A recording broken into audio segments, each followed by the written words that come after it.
Hello. I want to play a game. Any plans for this evening? Perhaps a game night? Game over, man. It's game over. Shut up. Play the game. Play it from your heart.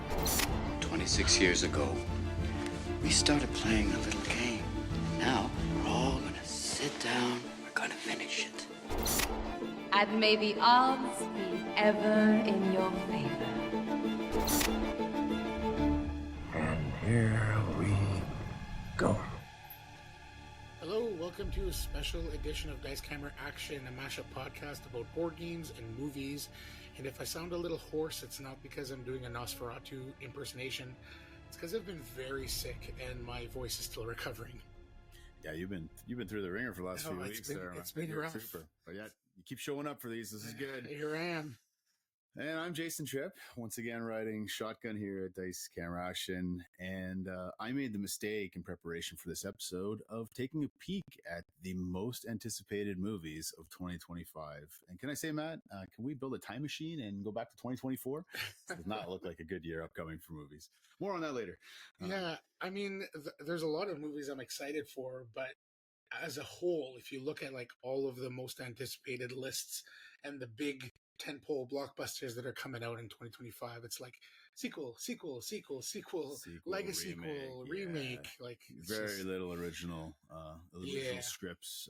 But as always, there'll be some hidden gems that aren't on people's radars that I'm sure will impress us, not only with movies but with games. So today we'll do a little looking back. Here we are early, and we're recording this mid-January, so we want to look back at 2024 for a little bit. We're going to talk about some of the highlights of our year. We're going to count down our top 5 games of this past year and our top 10 movies of this past year, and then we'll do a little forward looking at the end of the episode, looking ahead to some of our most anticipated games and movies of 2025. So before we get into it, I just want to give thanks to all of our listeners, those that subscribe and follow to the podcast.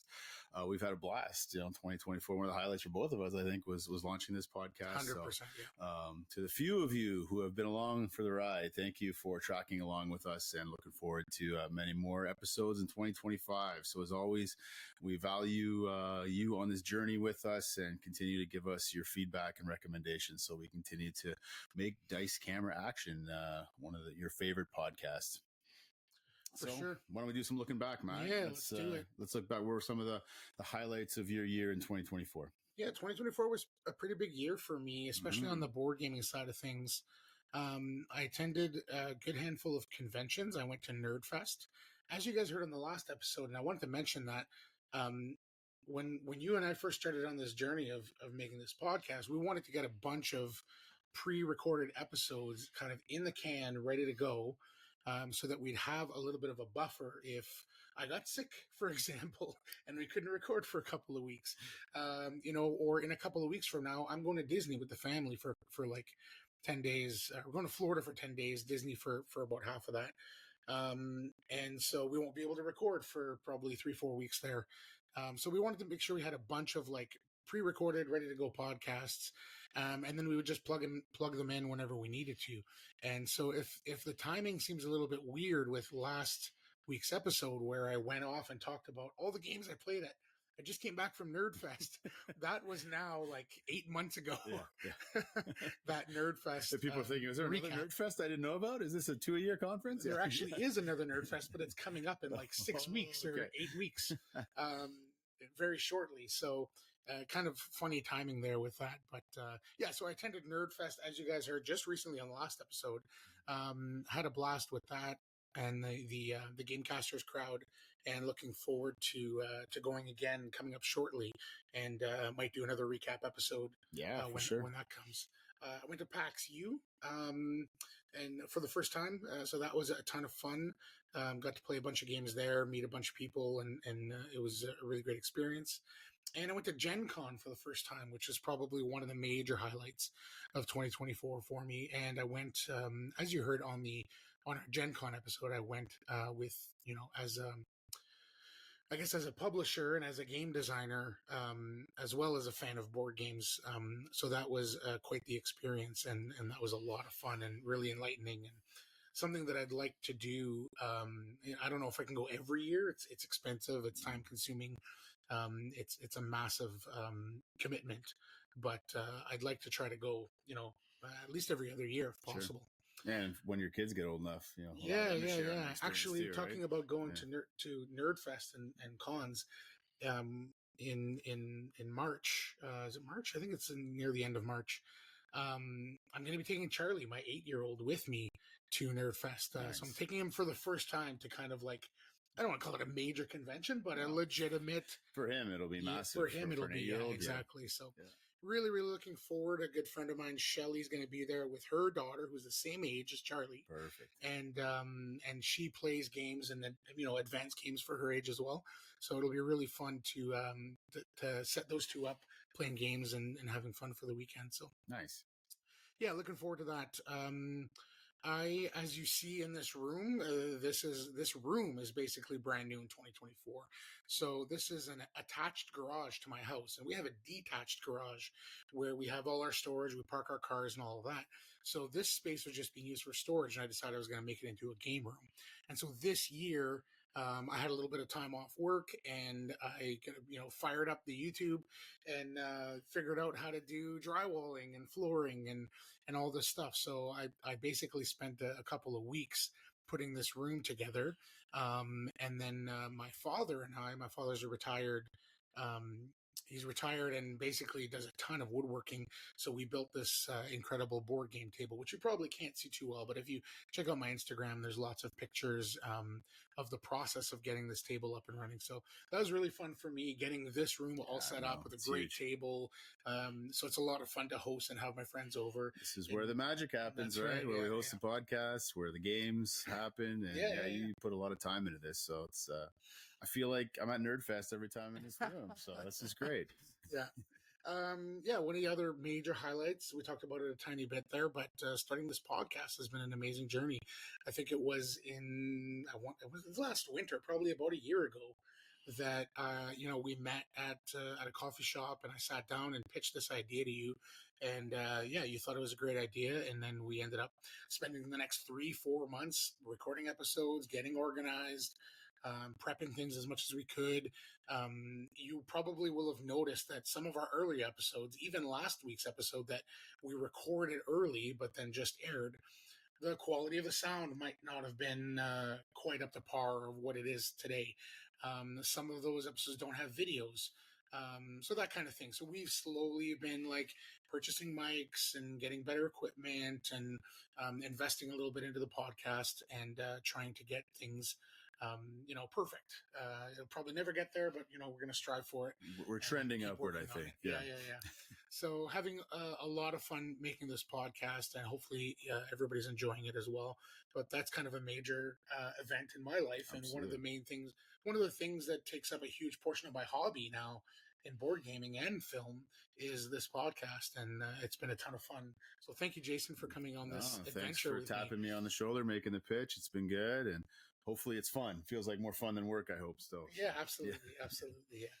And then the last thing I wanted to shout out for 2024, another huge event for me, is actually publishing and fulfilling a board game, Kyperium. Thank you. Yeah, it's right behind me on the shelf here. So Kyperium is a 2-player game that my good friend Steve Castle and I designed. We started in 2021 and took about a year to design it, and then probably another year to refine it and prep the Kickstarter, get all the art and the assets and get everything going so that we could publish it. Then we ran the Kickstarter, and it took about another year to fulfill. And at the beginning of 2024, in January, almost exactly a year ago, games started arriving at people's homes. So that was, a really, really fulfilling, experience for me, and a huge, accomplishment for me anyways. I'm very proud of that. As you should be. It's a fantastic game. I'm not just saying that because I'm your podcast partner, but it's a great 2-player game with a great theme and a lot of love and work went into it, I know, for you and Steve. So congrats. That's a big accomplishment, man. I'm proud of you. Thanks. Yeah, I am really proud of it, and it's something that I try not to overly promote. And I'm not here on this podcast to promote my stuff and try to peddle or sell any of my stuff. I'm here because of my love of the hobbies of games and movies. But yeah, it's just something I'm really proud of, and it's a huge accomplishment in 2024. Not only did we actually just make a game and get it out there, but it's doing fairly well as like a small indie game. You know, it's an 8.4 on BGG as of today, so that's another really huge point of pride. Fairly small sample size in terms of reviews. I think there's like approaching 70, but almost all of those are strangers. You know, less probably about a half a dozen of those are friends and family, but just about all the rest of them are strangers and people that have just received the game and are really enjoying it. So yeah, it really warms my heart that people are took a chance on our little game and are loving it. So that's something I'm just really proud of. Yeah, no, don't sell it short. It's a great game, and I'm glad it exists. And hey, all of our Canadian listeners, you can buy that game tax-free until mid-February. So I will plug it for you. You're being pretty humble with your game, but no, it's a great achievement, a great accomplishment. So 2024 has been quite the year for you, Matt. Yeah. So how was 2024 for you? Well, it wasn't quite as exciting as yours on the gaming side of things, but like I said, every time I step into your gaming room here where we record, I've been over for multiple game nights here. It feels like a bit of a nerd fest, so I'm living vicariously through you in both of our basements. What a coincidence. I started a podcast as well. What? So I've really enjoyed being on this journey with you. A year ago, you tapped me on the shoulder with this idea, and during the pandemic, I tried something stupid. I tried doing like 3 podcasts a week with 3 different themes, 1 movie, 1 board game review, and some sort of theological conversations. And yeah, that was great during lockdown, but now there was no way I could keep that up. Stupid is not right. It's ambitious. Yeah, ambitious. Well, I'll call it what my wife called it, stupid. But I needed to do something during lockdown. I was going crazy. So, but yeah, when you came along, I wanted to kind of scratch that itch, but sharing the load with another person and just having a chance to converse together with someone about 2 hobbies that we share love for, I think has been great. So I'm looking forward to keeping this going in 2025 and beyond. So something else that takes up a portion of my time is I'm a doctoral student. I'm in year 2 of my doctoral studies, studying open and relational theology. And I'm not going to go deep on that, but basically looking with a critical eye the history of religious and theological thinking and seeing what needs to carry forward or what needs to maybe be deconstructed and laid aside in favor of something that's rooted in love and very much relational as we relate to one another. There are a lot of major global issues we're facing right now. I think we need to do a better job reaching across the aisle, so to speak, whether that's political aisle, religious faith aisle, whatever, just for the sake of our shared humanity and the planet. So that's something that I've been leaning into. So this year I'll be doing a lot of research and writing for that. Very cool. So yeah, before the summer, we're going to have to do a lot of recording because I'm going on sabbatical this summer. So I'm going to be hiding away for a couple months, just researching and writing. So you might hear a few more of those podcasts that we pre-record and roll out months later. So yeah, that's something that's exciting, but it's going to be a big portion of what I'm up to this year coming forward. And it's been a good first year in that.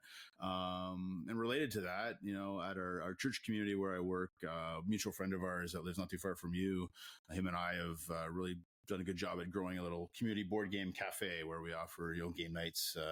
We got a big 24-hour marathon game night coming up on Family Day weekend here in Ontario. So that's been fun just to kind of use our space beyond our church gathering, just doing something for the community. And we've got a decent sized board game library there as well as a drive-in movie theater that we offer. So that feels more like fun than work for me too, where I work. So that's been neat to be able to implement that for the community. So my kids are actively involved in competitive basketball. My daughter just got back from a tournament in Boston. She's been to Washington, D.C. Unfortunately, she came home with a concussion yesterday. Oh, no. So we're caring for that this week. But it's been great to see my kids. I got 2 teenagers. They're a little older than your kids, Matt. So just kind of seeing them sort of spread their wings and thrive in some of their passions, both in school and on the basketball court. Not on the ice like you guys, but different sport. But yeah, so that's been what's been consuming a lot of my time this year. Needless to say, because of all that, I haven't played nearly as many games this past year as you have, or I'd hoped to. Right. But I did find a few gems this year. You recommended a few to me, a few that I discovered on my own with other gaming groups. So why don't we pivot into our top 5 games of 2024? Let's get into it. Get into it. So maybe you can just give the rundown of some of your stats. You do a more diligent job than me of logging your plays and stats on Board Game Geeks. So why don't you give us the rough contours of 2024 for you. Yeah, so I use an app called BG Stats, and it links up to the Board Game Geek website. And then at the end of the year, I guess it's been a trending thing with like Spotify and Right. Letterbox Yep. is doing it, and BG Stats is doing it. Probably a bunch of others. Sure. Track your But hobbies. basically, at the end of the year, you get this like rap video or rap stats kind of page. In a nutshell, your year in review. Yeah. Exactly. So in 2024, I played 257 games. So 257 plays of 110 different games. Sure. My most played designer was Bruno Cathala. No surprise I there. mentioned him on the pod before as being one of my favorite designers. Also because he designs a lot of simple, easy to table games that still scratch the itch for the more serious quote unquote board gamer. Yeah. So those types of games are like just perfect for me right now, because those are the kind of games I could play with my 8-year-old Charlie. So my most played games, and a lot of these, and in fact, probably more than half of these that I'm just going to rattle off here, are primarily games that I just play with my family. So they're not necessarily my favorite games or the games that I would always choose to put to the table, but they're games that my kids love, my wife loves, and that we can play as a family. So Project L is one that my wife loves, and both my kids really like to play. So we get that to the table. Sausage Sizzle is one that was recommended to me by Ryan, Natalie, and Jeff, the Gamecasters. So I picked that one up at Gen Con, and we've been playing it a ton. It's probably my 5-year-old Remy's favorite game. Cool. So it's just a little push your luck dice game that is always good for a laugh. Robo Trick has been one of my favorite games. Yeah, we mentioned that, got a shout out, I think, on a previous episode. Yeah, a lot of these. Gen Con. Yeah, exactly. The Gang has been an amazing game that I've been playing a ton. Yeah, you got me into that one. Sky Team is one that I've been playing with Charlie. Great two-player game. Yeah, a ton of fun with that one. That's pretty clever. It's probably one of my favorite roll and writes that I've been playing a lot over the last year. Thunder Road Vendetta is a Kickstarter that just fulfilled not too long ago, and probably Charlie's favorite game if you asked him. It's either that or Raiders of the North Sea. Those are his two go-tos. Bus is a re-release, the 25-year-old board game that was really tough to get, but they finally re-released it in 2024 that I finally picked up and played. We'll talk about that a little bit more later. Oh, spoiler alert. And Flip 7 is another push your luck little family weight card game that, again, my whole family likes. You know what? I've been playing that with it's a great little filler game that I've been playing with my game group as well. And it's one of those games that every time I bring it out, everybody has a blast. So those are my most played games of 2024. Nice. Now, I don't have the BGG Stats app like you. Maybe that's something I'll look into for 2025. But just as you're rattling off your list, definitely The Gang is one recently that I've been getting to the table quite a bit with my family and friends. That's been a hit. My son and I had a good run through Sky Team. We just went through all the levels there over the summer. That was a good go to camp rainy day, just sit down and have at it. So that one got to the table plenty for us as well. The Azul games always seem to hit the table often. They're classics. Some people they're hit and miss, but that's one that my wife loves, and so we'll get those to the table pretty frequently. We did again in 2024. Online, I log a lot of plays on Board Game Arena. So my favorite roll and write game is Railroad Inc. I play that a ton online. It's a good little, just 10, 15 minutes, brain fart before bed. So I got a lot of plays online with that and a couple other ones. But yeah, didn't play nearly as many games as you in 2024, but discovered some gems. And I know our top 5 list, we'll get into some honorable mentions first, but these are our top 5 new to us games. So they may be new in 2024. They may not. Most of mine are in 2024. I think all of them are 2024, the ones I picked. Maybe one was 2023. But why don't we start with some honorable mentions that didn't quite make the cut? You want to lead off on those honorable mentions, Matt? Yeah, sure. So Dune War for Arrakis is kind of a huge, it's a CMON game. Yeah.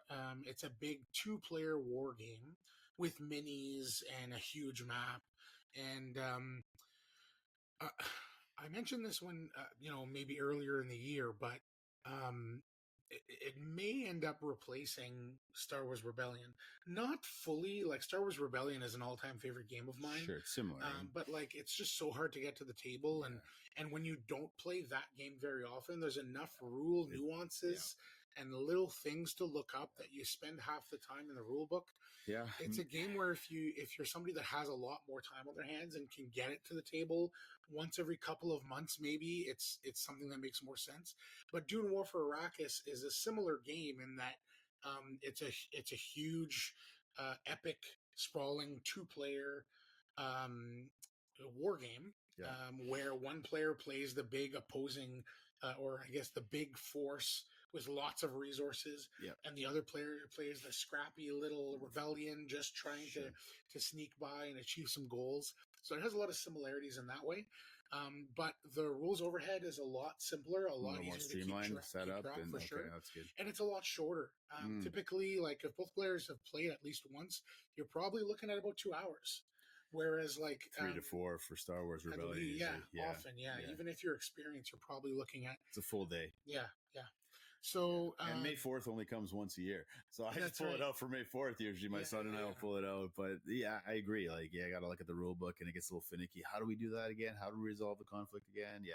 Maybe when my kids are a little bit older and I have the opportunity to get Star Wars Rebellion to the table more often and can just kind of hold those rules and those nuances in my brain rather than having to look up so many things, and I have more time on my hands for those 4 or 5 hour games.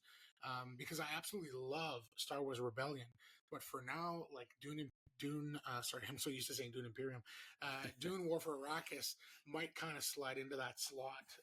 That makes sense for the reasons you mentioned. No, that's good. It's good. Any other honorable mentions you want to show? A bunch. Reef Project is one I picked up at Gen Con.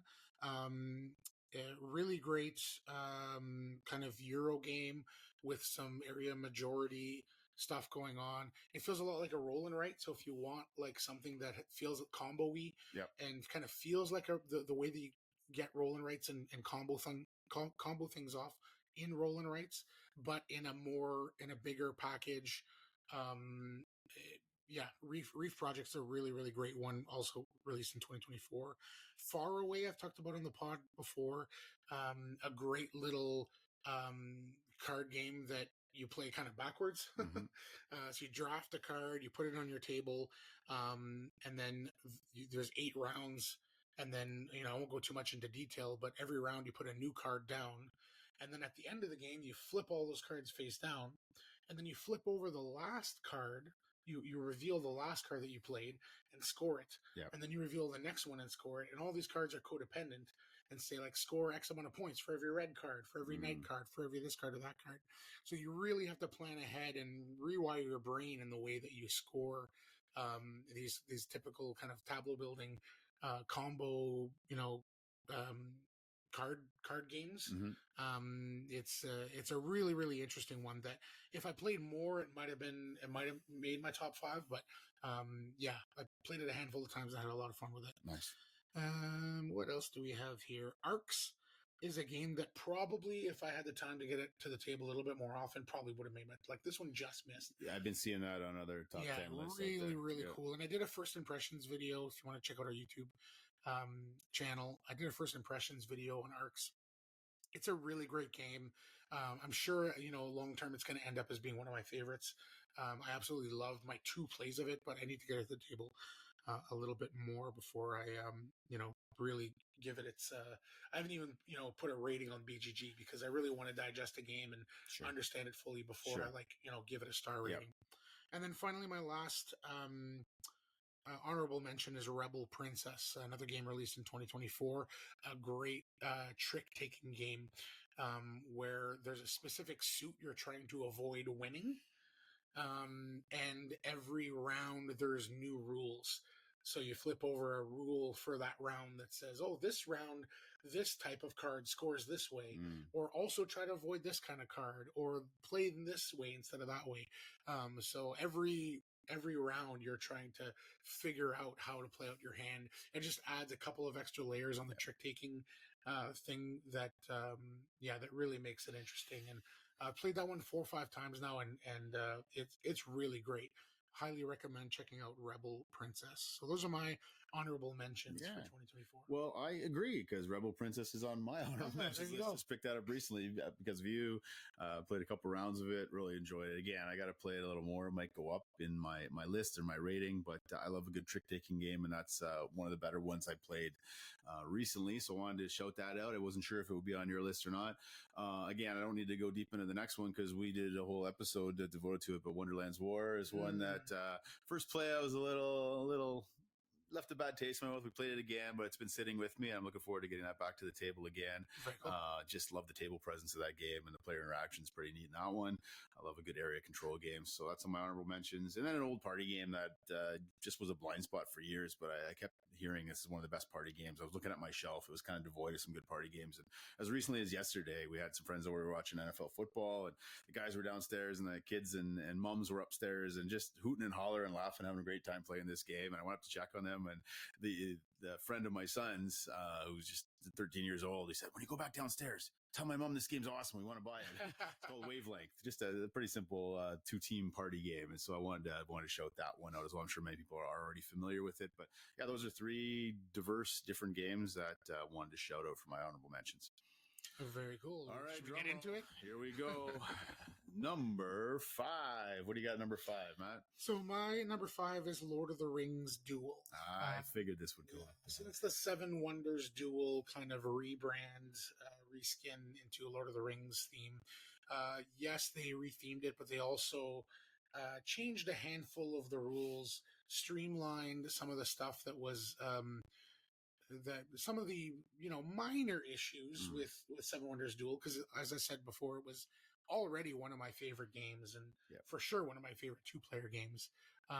But as a big fan of the Lord of the Rings movies, this was an easy one to like pick up and theme matters, try. right? And for sure. And they did a really good job with the theme. It still feels a little bit abstracted, but there's definitely some moments and some situations where like you're moving the ring towards Mount Doom, and that feels very thematic. And then the Nazgul is chasing you down that same track. There's a little bit of there's an actual area control map element that's been introduced instead of just the push and pull kind of tug of war that happens in Seven Wonders Duel. Cool. So definitely just adds a little bit of theme, and I think cleans up a little bit of the mechanics. And so that's my number 5 for 2024. Interesting. This will be an interesting sort of dovetail to my number 5, because my number 5 is a bit of a retheme, reskin of a very popular game from a few years ago. My number 5 is a game called Wormspan. Have you played Wormspan as of yet? I have not played Wormspan. I played Wingspan 2-3 times. Okay. Yeah. So Wingspan I like. I don't necessarily love it. I love the aesthetics. I love the theme. It's a game I own and I'll get to the table, but they rethemed the game. And it's not just like the one you just mentioned at your number 5. It's not just a copycat version of Wingspan with dragons. I should say Worm is not spelled W-O-R-M. It's W-Y-R-M. So Wormspan, meaning dragons, hatchlings. So I think it's an upgrade from Wingspan personally. I think there's a little more to the game. The base mechanics are the same. Many of you, I'm sure, are familiar with Wingspan, but you've got limited options. You can do basically 4 options on your turn. You've got these dragon cards in hand, but you've also got these excavation tiles in hand, and you need to excavate caves before you can build further into your cave. And there's basically 3 levels of caves that you're building to. So on your turn, you're either playing a dragon in a cave that's already excavated, or you're playing an excavation tile to be able to dig further into your cave. Because the further you dig into your cave, when you play a dragon or you go to that cave, you get more benefits, more rewards, more resources in hand, and you can create some different interesting combos, much like Wingspan. But I think these are much more fun and fascinating. You've got these little hatchling dragons as well that have unique abilities. So you're trying to keep an eye on what everybody else is doing. Like Wingspan, at the end of each round, you've got bonuses that you're all competing for. So there is some good player interaction there. I think a little more player interaction in this one than in Wingspan. Okay, I was going to ask that. Yeah, which definitely bumps it up if I'm comparing the two. Don't get me wrong, I'll play Wingspan what's on the table, but if I had to choose between one or the other, Wormspan will be my new go-to in the Span universe. And as of this recording, it was just announced that the Span universe is expanding further. Expanding. We got Fin Span on the horizon in 2025, which I'm like, how many more Span games do we need? But hey, I'm a Stonemaier guy, so I will ride with Stonemaier. So I'll probably end up biting the bullet and fishing for this one, no pun intended, when it comes out in 2025. So that's just a couple of dads doing So fun work. That's Wormspan. That's my number 5. And check it out if you like Wingspan. And that was a 2024 release. It was a 2024 release. So look at me. My number 4 is not a 2024 release, but it's new to me. Okay. Most of my games are 2024. I think all but 2. And then I think... Come on, El Grande. Come on, El Grande. I've not played El Grande yet. But I hear it's a great party game. Oh, it's a party, all right. So my number 4, as I said, is not a 2024 game.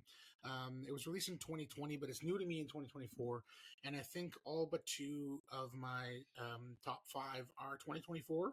And then all of my honorable mentions were 2024. Right. So mostly 2024 for those complaining. Robotrick is my number 4. So Robotrick is a game that was introduced to me and I purchased at Nerdfest. Didn't you mention that in your honorable mentions? Oh, you mentioned that in your most played. That was one of your most played. Right, gotcha. Yeah. I'm like, we've heard that already today. And this is one I don't play with the family at all. So this is a legit game that I love getting to the table and have fun. And anytime I'm in a 3-player group, like there's a little thing in the back of my head going, Robotrick, you got to play Robotrick. So when family gets in the way of good games. Robotrick is specifically and only a 3-player game.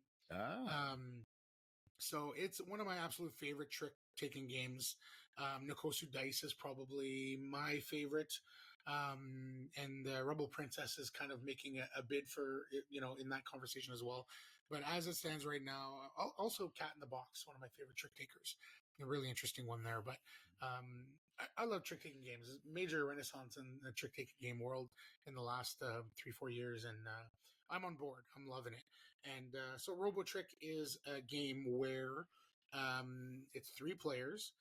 But it's actually 4 players because there is an AI, and basically the AI is just a card that you'll take out of a stack of about a dozen, and then every round the robot will act a little bit differently. So it'll say, like, if it's leading, it'll play this kind of card, and if it's following, it'll play this kind of card, and if it can't follow, it'll play this kind of card. Right. And all you're trying to do is either win or specifically not win cards off of the robot. If you win high cards off the robot, you get those points. If you lose to the robot, you get your card back as negative points. So it's a game that really is tough, and it's a fun game. It's really sometimes difficult to like play your hand out just so to try to get those points. But it's also hilarious because there's plenty of games where everybody ends up in negative points, right? Because the robot just wins all the tricks, and you have to try to just set yourself up to be the person who has the least negative points. Sure, cut your losses. I've definitely won that game with negative points. Wow. So it can be funny and hilarious in that way too. My good friend Dan calls it That Stupid Game. Can we play That Stupid Game? Because every time he's like, "Oh, this game is so stupid," and he keeps losing or like getting negative points. Like I think he really likes it, but he calls it That Stupid Game because half the time you're just angry at what's happening. So it's a good one, and it's a blast for sure. Cool. I'm looking forward to. You haven't played it. I haven't played it yet. So we got to try to do that for sure. Get up to the table with someone else who loves trick taking games. So nice. My number 4 has already been mentioned today. It's not a trick taking game per se. It's a co-op game. And Matt, like you and I could have designed this game. I'm kicking myself for not having this idea. It's The Gang. Oh yeah, it's The Gang. I'm a lifelong fan of poker. So simple. It's so simple, but so much fun and so elegant. Right, and much has been said on this podcast and all over the place about this game. It's another 2024 release. Literally, you get this to the table in 20 minutes or less, 3 to 6 players, cooperative Texas Hold'em poker. That's it. But there's no talking, right? You get your you get your pocket cards. And then we were playing yesterday. I mentioned we were playing some party games yesterday. We played 6-player. Oh, man. 6. No, it was 5. They played 5-player. And they won. Came right down to the last round. They won. We've never won 6-player yet. But the more players you have, the more difficult it is because the idea is you're trying to get your hands in order without verbally talking to each other. You've got chips for 4 rounds of chips where you're trying to guess with non-verbal cues and grabbing chips from each other, who has the best hand, who has the worst hand, and then the big reveal at the end. And the goal is you're trying to unlock 3 vaults before you trip 3 alarms. And every time you trip an alarm, you get an accomplice to help you out, which I love. This is a part of the game I think is very cool. Yes, it really makes it tight. When you miss, you get a bump up that gives you a little more of a boost for the next round. But when you unlock a vault, yeah, we're excited. And the bad news is, oh no, now we got like security cameras, a retina scan to deal with, and it makes it a little more difficult. So more often than not, at least in a 4 or 5 player game, I find it goes right down close. It gets really tight at the end. 3 players, really simple usually. So yeah, it's just simple. If you know how to play Texas Hold'em poker, even if you don't and you want to learn, this is a good way to learn how to play poker. Get around the table together, and we love it because at the end of one game or one round, okay, we lost that round. Okay, we can talk now. Let's look back. Oh yeah, you went from the 4 to the 1, so you must have hit this pair here. And we talked about where we went wrong. I feel like it's a game next time that you discuss more than you play when you play. Yeah, and it's just part of the fun. Yeah, so in between rounds, you kind of, okay, we did it great, awesome, let's keep it up. Good job with this. Okay, next round we got to do the same. Or next round we got to rethink this next round and make sure we watch this. So, yeah, it's so simple, so elegant. 20 minutes, not a weighty, heavy game, but it's probably one that will get to the table regularly, not only with family, but with friends and gaming groups as well. So that's the gang, my number 4. Very cool. It's my number 3. So okay, easy, there it is. Easy to continue that conversation. I don't have a whole lot more to add. I'll just say that probably my favorite moments of that game. And again, like once the cards are on the table and you're playing, you're not allowed to really discuss anything about your hands. Right. And everybody just reaches for the chip. That's either a 1, 2, 3, 4, or 5, or 6, depending on the player count. So a lot of times somebody will just reach for that one. And then like somebody from across the table, and the rules say you're not allowed to give a person a chip. Right. All you do is you just reach for the chip, regardless of where it may be. Reach for the chip that you believe should be yours. So it's just those moments that are so funny where I grab the number 1 chip and then the person across from me goes, no, I'm grabbing the number 1 chip. And you're like, no. So you're just kind of like fighting over it. Yeah, with us it becomes how demonstrably we grab the chip. Like my son will just bang, he'll slam his finger on the table and rip it. I'm like, okay, he had top pair, that's obvious, or he's got pocket aces, or he'll kind of like slowly go for like, is anybody else? So the nonverbal cues are important, right? They kind of give some tells without opening your mouth. So yeah, it's a lot of fun. Fantastic it's always a fun story. Yeah, and it was one of my most played games. Of 2024 as well. Yeah, I've only had it for like a month, and it's gotten to the table a lot, so that's a good sign. Awesome. Cool. Your number 3. My number 3 is one I mentioned on a previous podcast, and look at me go, 3 in a row from 2024. My number 3 is a game called Harmonies. I'm looking on BGG here. This is the number 3 abstract game already. No way. BGG. All time. And it's the number 17 family game. And it's just outside the top 100. Holy! And this is a 2024 game, so it's not just me. Yeah, it's doing well. This is on this game as well. Okay, it's just missed my honorable mention. This is a light medium strategy. It's got an 8 on BGG, 1 to 4 players, 30 to 45 minutes. Weight is 2 out of 5. But for a 2 out of 5 game, there's enough going on here. It's in that sort of Azul type game, Azul Cascadia. You mentioned Reef Project. There's another game called Reef that came out years previously. I don't know if you ever played Reef, but I think so. Which is cool. I love this. So you're building, basically you're building a nature environment on your personal player board. And much like Azul, if you're familiar with Azul, you're grabbing from a series of options, kind of like a rondel. You've got on your turn, you're grabbing 3 different colored discs, and you have to place those strategically on your player board because you've got a number of cards with patterns, and you need to satisfy those patterns to score points, to score rewards. So you're building mountains, you're building trees, you're building desert area and water area, and based on what those patterns look like on your player board, you're trying to squeeze out and maximize as many points as possible. Now you get point values in 2 ways in this game.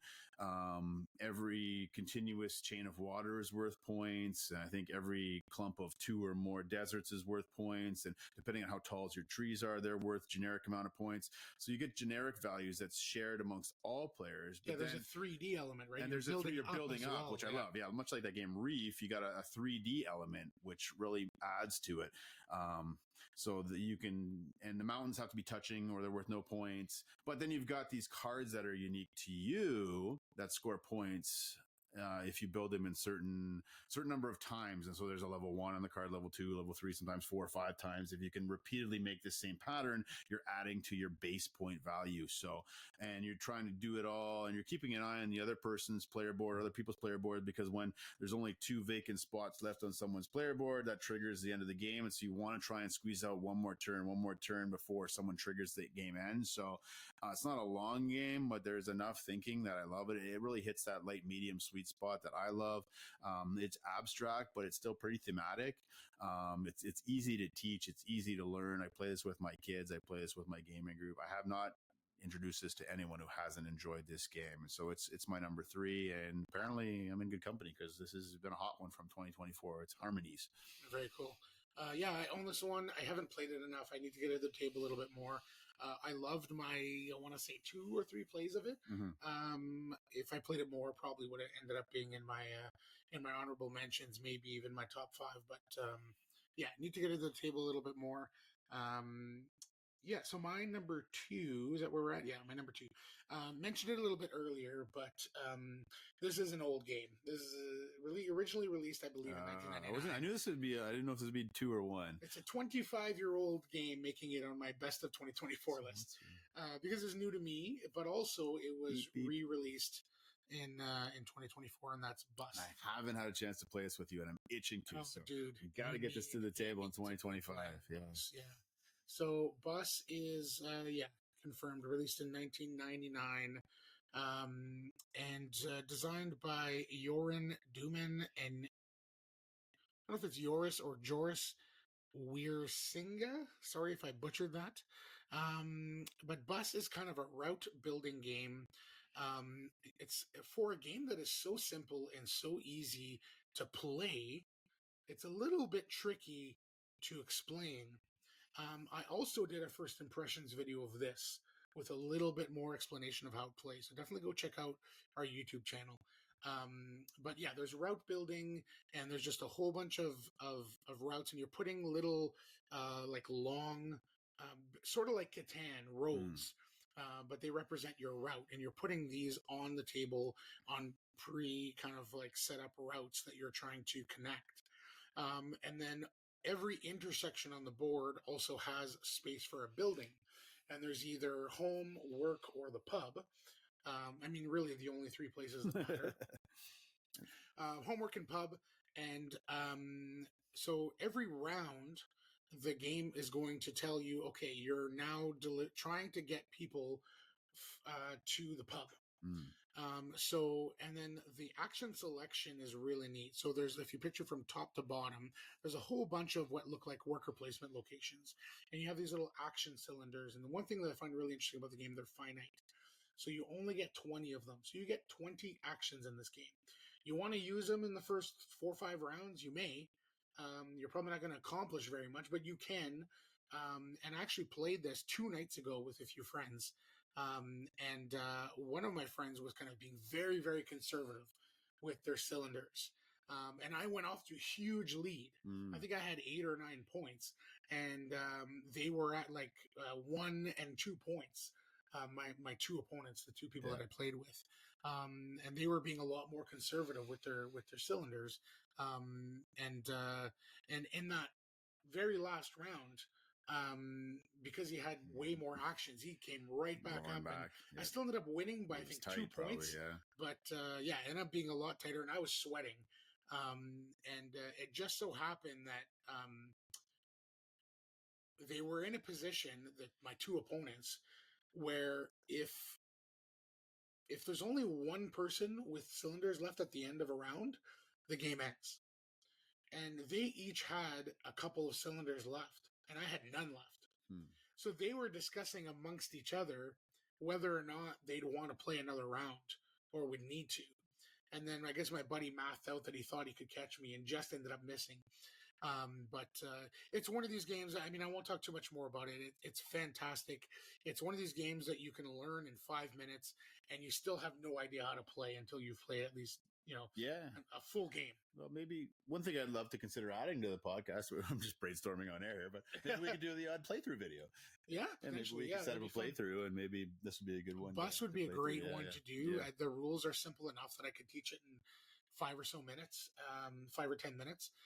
But again, like I could teach you all the rules, but you won't even get the nuances of the game until like halfway through your first game. Yeah. And you're not going to get anywhere near being good at the game or even proficient at the game until you've played 2 or 3 times. Well, and that's typically a sign of a good game. You don't want to master it on first play, right? There's some nuance there. Yeah, no, that's good. Well, these designers, they did a game that's even more popular than this one. It's a little more beastly than this one. I think they did Food Chain Magnate. Oh, yeah. Okay. Yeah. Same publisher. Is a beast, same publisher. Yeah. So it's nice to see this one re-implemented, and this is the year I get it on the table with you. So plus, it's not 3 to 5 players, eh? Yeah, 3 to 5. Yeah. And plays great at 3 and 4. My very first game was 5. A little too much. Maybe it's probably fine with 4 or 5 good experienced players. But I definitely would not recommend that as your first time. Well, it's like you playing 7-player Scythe for your first Scythe game. Like, that was rough for sure. But just the nature of this game being like having no idea how to play well. We had 5 people having no idea how to play well. Right. The first time. Yeah. And it was messy. Yeah. But an incredible game. And it probably sits. I haven't really thought about it, but I would wager that if I went and looked at my favorite games of all time, it would probably slot into the top 10. Okay. Wow, that's high praise given the amount that you've played this year. Yeah. My number 2 is the only game on my list that is technically not a 2024 release. It's a late 2023 release, but I got it to the table this past year. And I also have to confess that my top 2, I haven't had a lot of plays in these, but they just hit me so hard, the few plays I did play, that I couldn't resist putting my top 2 slots. I won't say they're in top 10 all-time territory as of yet. They may get there with more plays. I think I mentioned this one briefly in one of our previous episodes. It's called World Wonders. World Wonders. You have, yeah. Yeah, this one hit a lot of sweet spots for me. Yeah, it's in that, top 500 on BGG, top 100 family games. A little weightier than some of the other games I mentioned, but not beastly by any stretch. Came out in 2023. It was designed by Zay Mendez, a polyomino tile laying game with some amazing bits and pieces. Good value for what you get out of the box in this game. I was pleasantly surprised the first time I opened this box and I saw all these literally wonders of the world, almost like the 7 Wonders style, but you got these cool little minis. Everybody has their own little player board in which you're purchasing one of 5 different colors of buildings, and you're placing them on your player board, but you have to place a road first, and they're all connected to roads, and basically it's kind of a shared auction. Everybody on each round has 7 coins to spend. And one of the cool mechanics of this game is you can buy roads, you can buy towers, you can buy buildings, or you can buy these big, awesome monuments that look great on your map. And you can buy a monument. There's 3 of them up for grabs at any time. But whenever you buy a monument, you're spending all remaining coins you have. They don't have a set cost. So you're looking around the table and you're like, and there's prerequisites. You're like, I can satisfy the prerequisite for this monument. It would slot in nice on my board, but Matt can also do so. Do I want to spend all 7 of my coins to buy it now? Or do I want to squeeze a couple extra purchases out and then maybe spend 1 or 2? But if I wait, he's going to grab it before me. So there's that interesting decision-making in this game, which I found so fascinating.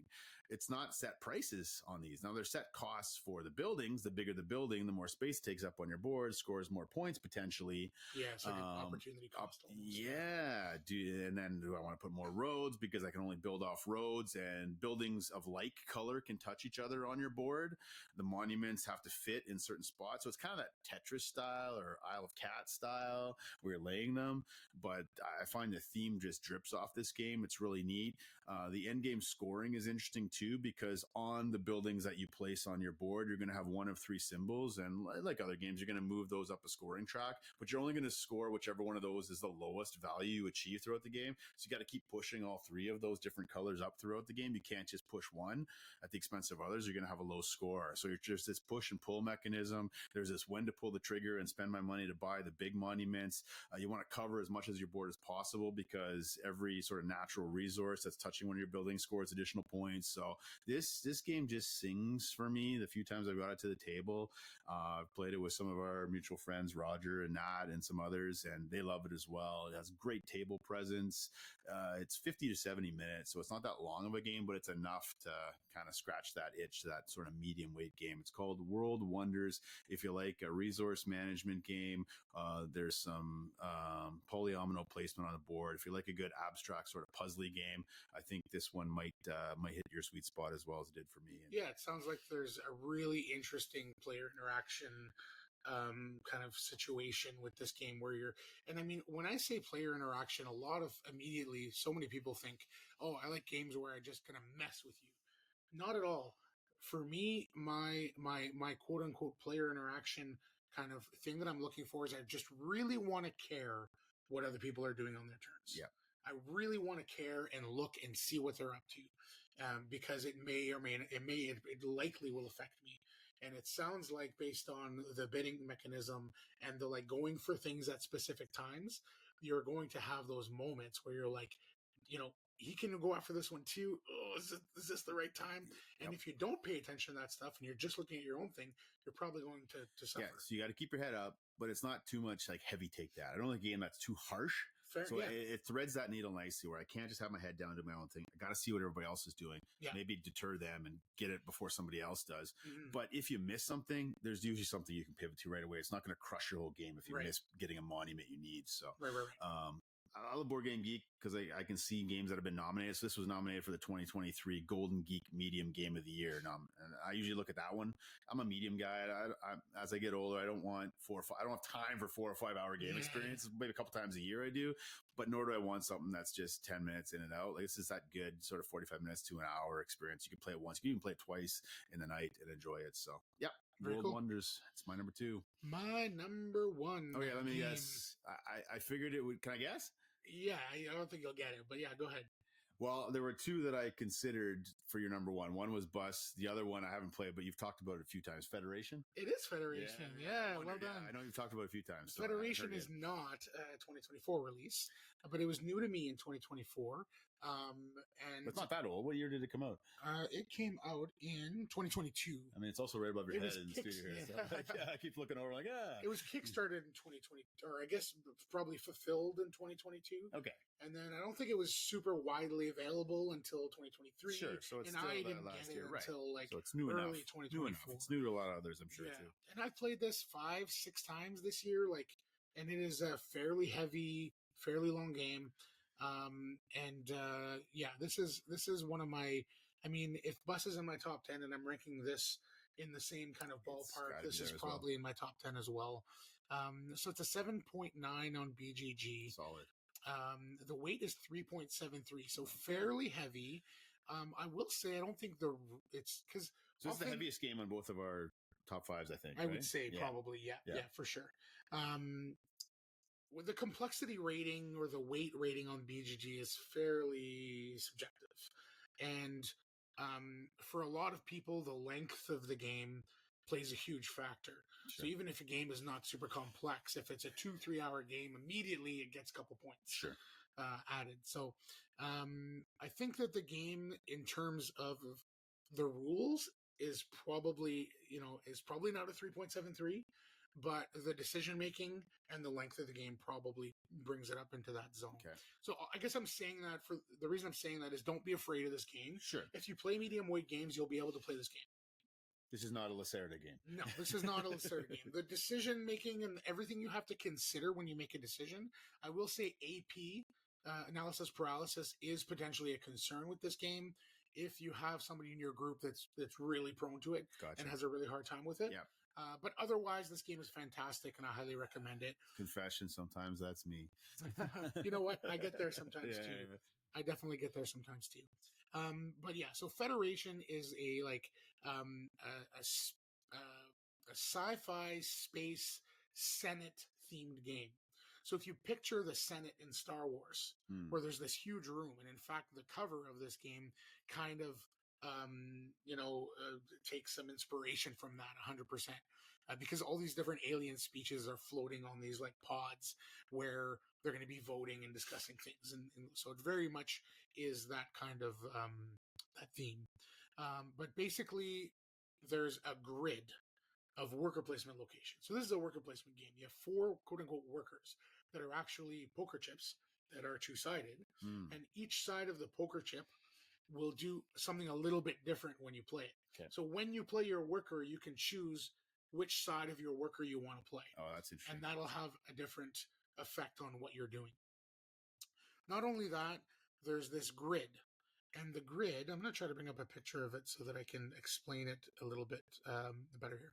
But this grid has, it is 6 by 3. So there's 18 spaces that you can put your worker. And all of these spaces do different things. And around this grid of worker placement locations, there are tracks. So there's 1, 2, 3, 4, 5 different tracks on the board. And on these worker placement locations, they will let you go up these tracks. 1, 2, 3, 4, 5. And these tracks do different things. And at the end of the game, the people that are highest on these tracks will get points, and that kind of thing as well. But the crux of this game, and what makes it so fun and interesting to me, is that these 18 worker placement locations on this grid have so many considerations when you're placing your worker there. So first of all, these 18 spaces are split into the left side and the right side, 9 and 9. So if you're placing your workers on the left side, you're basically voting for something to happen that is associated with that left side. Yep. If you're putting on the right side, you're voting for something to happen that's associated with the right side.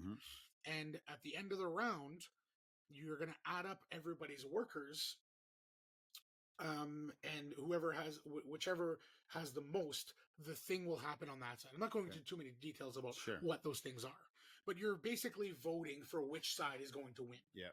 Not only that, each column, you're voting for a major project that you're trying to get funded by the end of the game. So every time you place a worker in a column, you may be trying to get that major project to win at the end of the game. Not win, but achieve that major project. And then there's the rows. So every row has an end of the round scoring, where if you have the majority workers on each row, you'll get points. So you're concerned about the sides, you're concerned about the columns, you're concerned about the rows, and you're concerned about which side of your worker you're going to place. So that's what I mean by analysis paralysis. But it is so rewarding, and every time you play a worker, it feels so satisfying, and every action feels so important to your end game and what you're trying to achieve. And not only are you doing that, you're going up these tracks, which is super satisfying. You're gathering resources, you're purchasing cards, you're purchasing tiles, and doing all kinds of things. And I'm a huge fan of this game, and we need to get it to the table this year, because absolutely, I think you'd really dig this one as well. Yeah. No, it looks like it's got great table presence. Dual layered player boards. Yeah. Beautiful art, beautiful table presence, very vibrant and colorful, chunky poker chips, like heavy poker chips. Good year for poker chip games, eh? Yeah. So yeah, it's very satisfying. The production is A1, and highly recommend Federation as my number 1 game of 2024. Fantastic! I can't wait to play it. Looks good. I've heard you mention it before. Boss and Federation will be on the table frequently this year. Let's do it. Okay, my number 1, and I'm breaking all my rules here because I haven't played this one as much as the others I've mentioned. And normally I would not put this number 1 if I haven't played at least like 10 plus times. Time didn't permit. But theme matters to me. My favorite game of all time is what, Matt? I think you know this. My favorite game is Viticulture. Right. Yes, I did know that. Yeah. So I love wine, theme games. And what goes with wine? Cheese. My number one is a game called Fromage. No way. Yeah, Okay, it's I've heard a ton about this theme game that I just stumbled upon recently, both on the table and online. You're a cheesemaker in this game when you're competing to run the most prosperous creamery in France. And I love a good worker placement game. This, like Federation, has a beautiful table presence. Everyone has their own sort of player map where you're collecting livestock, you're building buildings, you're collecting fruit to turn into jam that goes well with cheese. But in the middle of the table, you've got this big, round, four-sided sort of basically cheese block. And it's cut into 4 slices. And basically on your turn, you can play one of your 3 workers on whatever quarter of that board is facing you. So you've got 3 workers in this game. You can make hard cheese, you can make soft cheese, or you can make blue cheese. And so you've got a yellow worker for the hard cheese, a white worker for the soft cheese, and a blue worker for the blue cheese. And you can play that worker in one of different spots. You can either play it up near the center of this circular board, collecting resources. There's a 1, a 2, and a 3 spot on each of the 4 quadrants, and that will go towards collecting resources, livestock, building materials, fruit for jam. So if you play that on the 1, the 2, or the 3, you get more resources the higher number you play it on. But each, depending on where you place it in the 1, 2, or 3, it's facing in a different direction. Sort of that quarter cheese either facing to the right, it's facing across, or it's facing to the left. The number 1 is always facing to the right. The number 2 is facing directly across. Number 3 is facing to the left, because after everybody, and this is simultaneous action, which is beautiful. It's like Zolkin. You ever played Zolkin? I've not. Okay, similar idea there. So everybody's going to play simultaneously, and then the board is going to rotate 90 degrees. And any worker played on the number 1, you're going to get that back on your next turn. So you're going to get a lower reward, but you're going to get that worker back more quickly during the course of the game.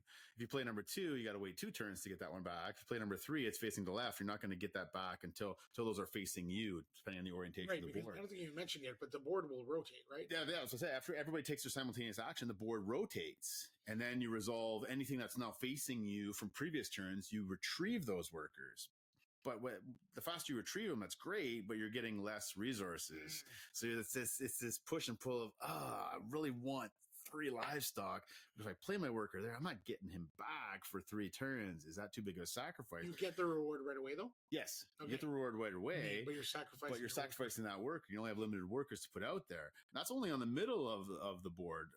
Down a little further, closer to you, you've got almost like these 4 little mini games, not games per se, but four things that you're working toward throughout the course of the game.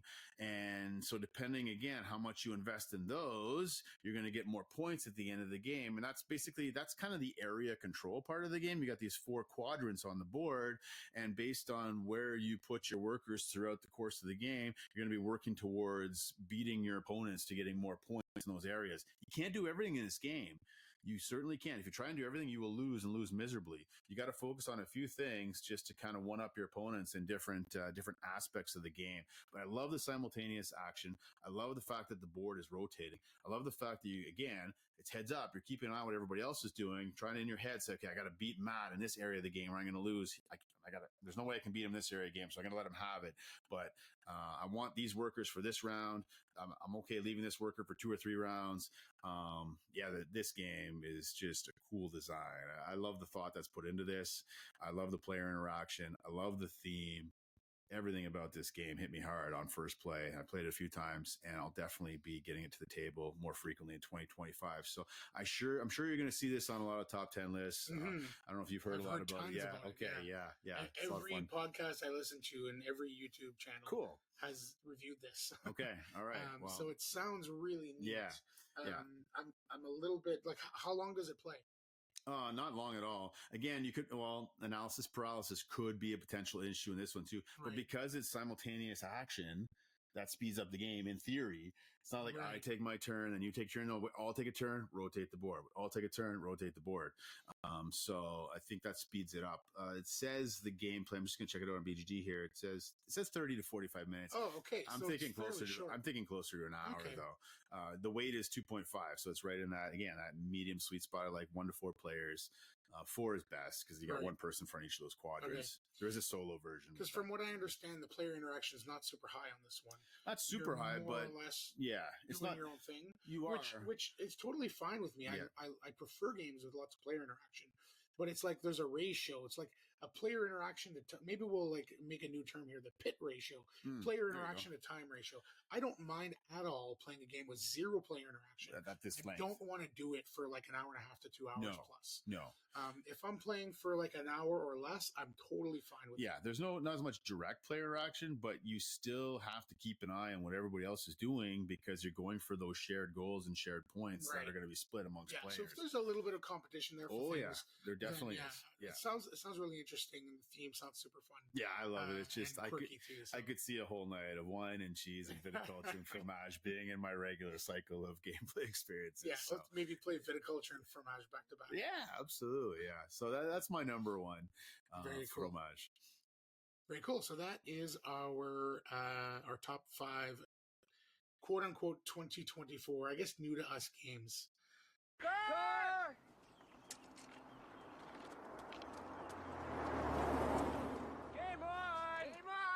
Okay, well, this is dice camera action. We've covered the dice portion of it, or poker chips, or whatever bits we've had in those games. Now we're going to pivot to the camera portion, and we're going to focus on our top movies of the year. And we're going to rip through these a little quicker than we did with the games. We'll mention, we won't go detailed into the plot of these because we're doing top 10 for movies. Because we thought there were a lot of good movies in 2024. I thought it was a great I year. thought it was a pretty good year as well. I was a little worried halfway through the year, like it's a little lean, but there was just a flurry of movies that came out in the fall and the back half of the Right. year that I found really elevated 2024. Is it the best movie year ever? No, of course not. But I thought it was pretty solid, if not spectacular. So why don't we pivot to some honorable mentions? We want to talk about some honorable mentions? Yeah, on before movies? we get there, let's talk about our stats for the year. Yeah. super fast. Again, we get these year in review. This I did get. stats. Yes. Yeah. So in 2024, I watched 122 movies. Nice. Which is lighter than I usually do, but due to the podcast and probably getting a little bit more into games, the movie side of things came down just a touch. But I watched 122 movies for 237 hours of watching. TV has taken a big kind of chunk out of that too, because there's so many good series now. I'll take your word for it. That you're not into that side of things, but man, there's so many great series that just keep coming out with more seasons. And, I'm getting on Shogun. I watched the first episode. oh, Shogun's fantastic. And it just swept through the Golden Globes, so I'm going to be hitting that. So up. good. Yeah. My most watched actor was Willem Dafoe. You're not alone there. Rumor has it he was the most watched actor of everyone logging on Letterboxd this past year. So yeah. And my most watched director, which I think we share, is Ridley Scott. Yeah, I saw my results. I thought, Sir Ridley Scott, really? He's not like my favorite director by any stretch. But then I realized, oh yeah, Gladiator, getting ready for Gladiator 2. We did an episode on The Martian. Yep. I did the full Alien rewatch, getting ready That for alone, Romulus. probably That done it alone. for you, Yeah, yeah. exactly. So. Yeah, I watched The Martian, I think, twice. Yeah. In preparation for One of our did early we release episodes, it? right? This is the thing. We pre-recorded so many episodes. Have we released the mark? Yeah, we did. I think we did. Yeah, Yeah, we we did. did. Yeah. Mission So Red yeah, I Planet, had watched Mission Red Planet. So I'd watched The Martian a couple of times, and then I watched both Gladiator movies as well. And I think there was another one that I watched. But anyways, Ridley Scott was my most watched of 2024. You mean both? Nice. Yeah, I do a pretty good job logging. I'm sure I missed some because I probably watched a few more than this. But according to my year in review, I watched 140 movies in 2024, 274 hours. My most watched actor, again, Alien. That was surprising. Oh, Sigourney Weaver. Well, there it is, right? I watched all those movies with her, The Master Gardener and others. So, and then Sir Ridley Scott as well was my most watched director in 2024. All right. Well, we're going to count down our top 10, but before we do so, Matt, you want to shout out a few honorable mentions that didn't quite make the cut? And we don't need to go pretty deep into these. Just maybe we'll just list them. More or less going to rattle off the list. Yeah, I'll do the same. And then there's one or two that I want to talk about a touch more. For sure.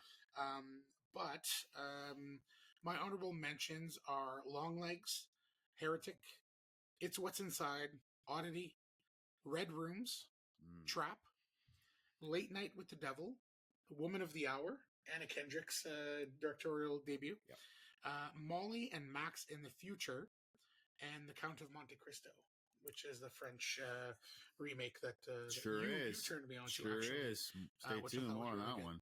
Yeah. Yeah. So you listed a couple of my least favorite of the year, but but no, you're definitely the genre horror guy in the room here. So yeah, For sure, yeah. it was definitely a good year for And that. I think that's kind of it's really a great.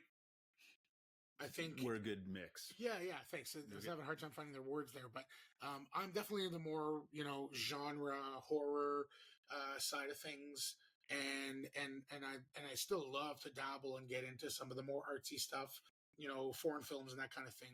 I dabble in that stuff for sure, and there's always 2 or 3 that sneak onto my top 10 on that side of things, but definitely more the genre guy, the thrillers and horror psychological movies. And I'm reverse. Like I like the more art house international films, but I'll dabble in some of the genre horror, and some of those will pop up on my list. Yeah, as well. So you're going to force me to kind of expand a little bit, and I think I'll do the same. We'll for push you, each other in which is different nice. directions. Yeah, for sure. Cool. I mean, there's zero chance that I would have driven to Toronto to see The Brutalist at the Lightbox Theater, while you were coughing up a lung. Yeah, exactly.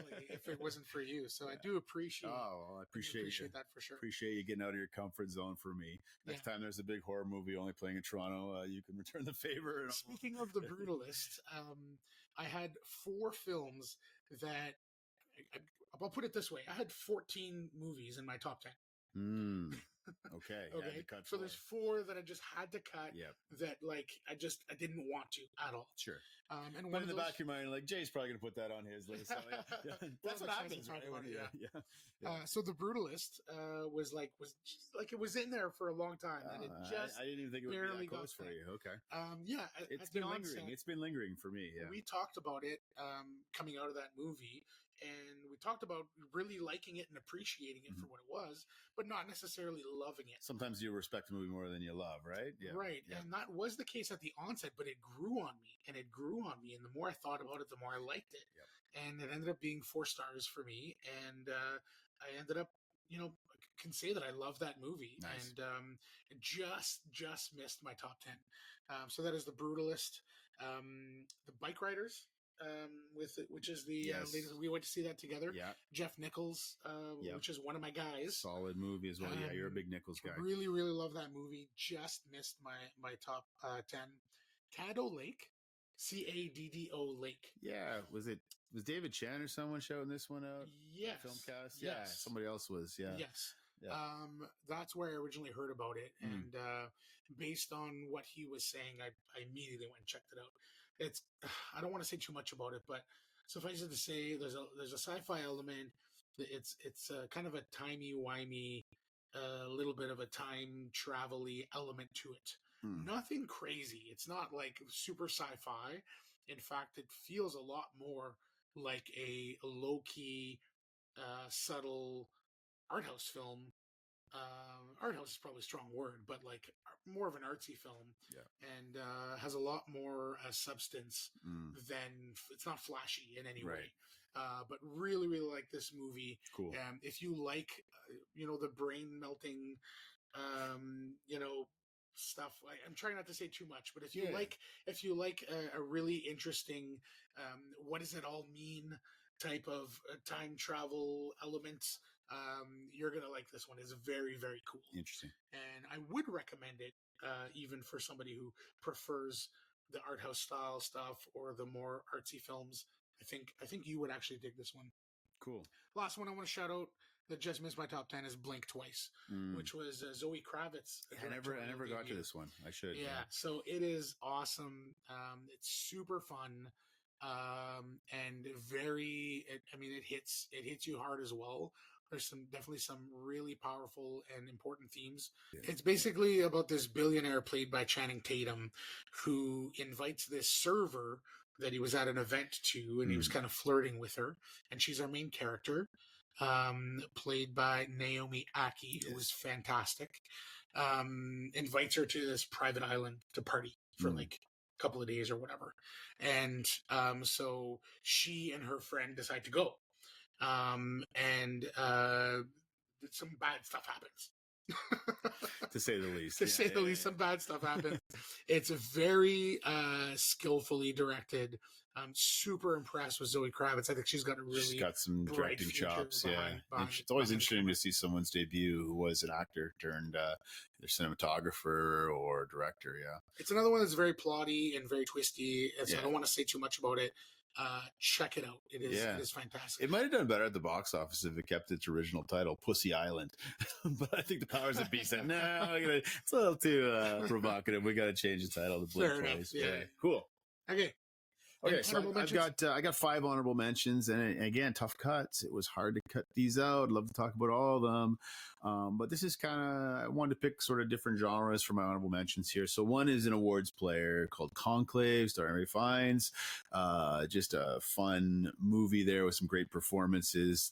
Talks about the trying to install a new pope and some of the powers that be and what's going on in behind the scenes there. Great movie. One we just talked about off air called The Beast didn't quite make my top 10, but I thought it was very audacious film. Léa Seydoux is fantastic. Imagine if one of the best movies from last year, Past Lives, was directed by David Lynch. What would that movie look like? Just a time hopping sort of sci-fi genre mashup film that I enjoyed for the most part. Didn't quite make my top 10 though. My favorite Canadian film of last year I want to shout out called The King Tide. Did a screening of this with my doctoral advisor, and I love this film. It takes place on a small fishing village, and some mystical, interesting things happen with a little girl that washes up on shore. Fantastic film with a lot of interesting, deep themes.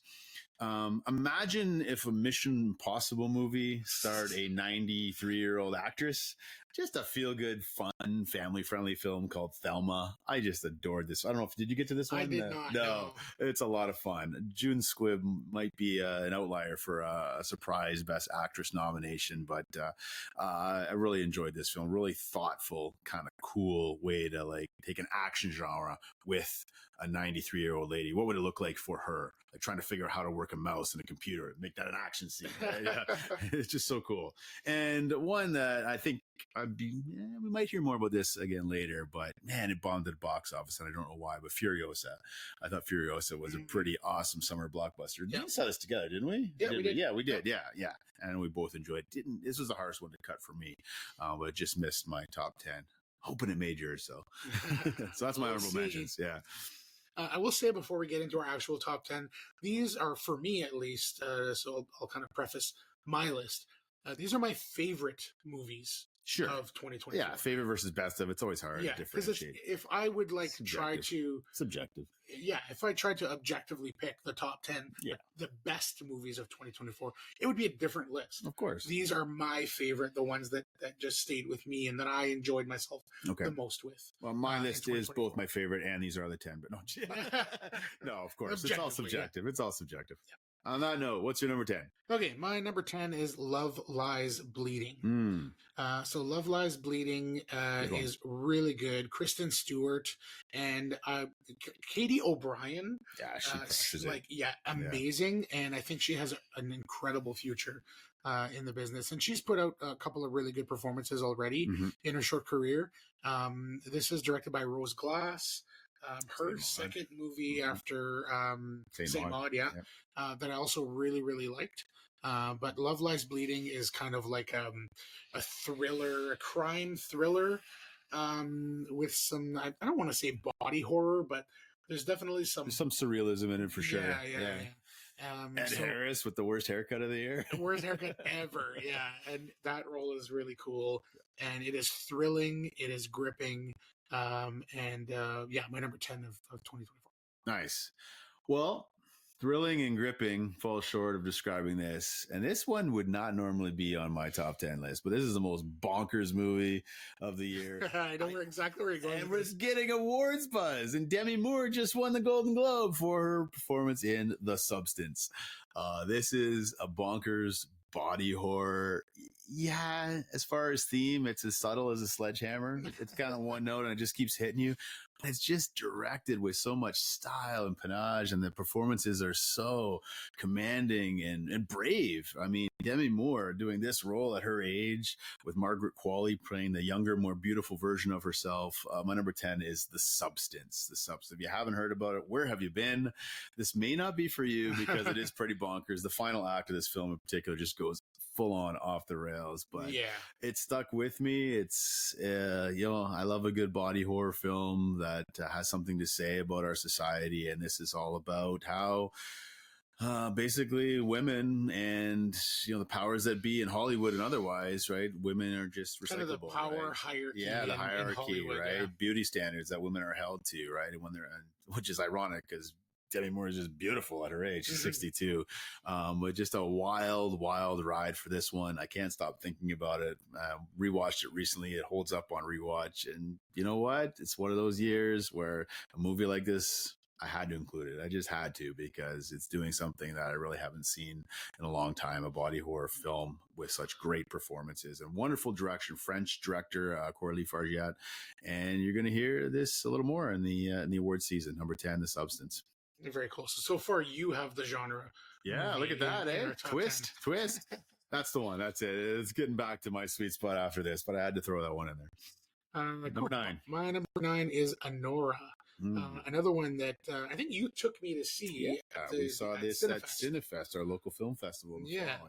This is a big Best Picture frontrunner, along with The Brutalist, I think. Yeah. So Sean Baker's latest entry, and it is about a young sex worker from Brooklyn, and she kind of has a Cinderella story with the son of a Russian oligarch, and if they quote unquote fall in love and get married, and then the family of this Russian kid wants nothing to do with it. She's a sex worker. She can't be part of family.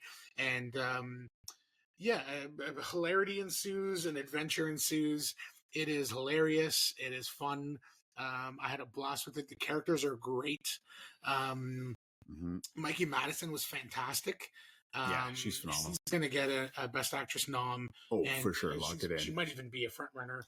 Well, she was. Right Demi Moore is surprisingly hot on her heels at this point, but I think Madison's still the front runner for sure. Yeah, so I had a ton of fun with this.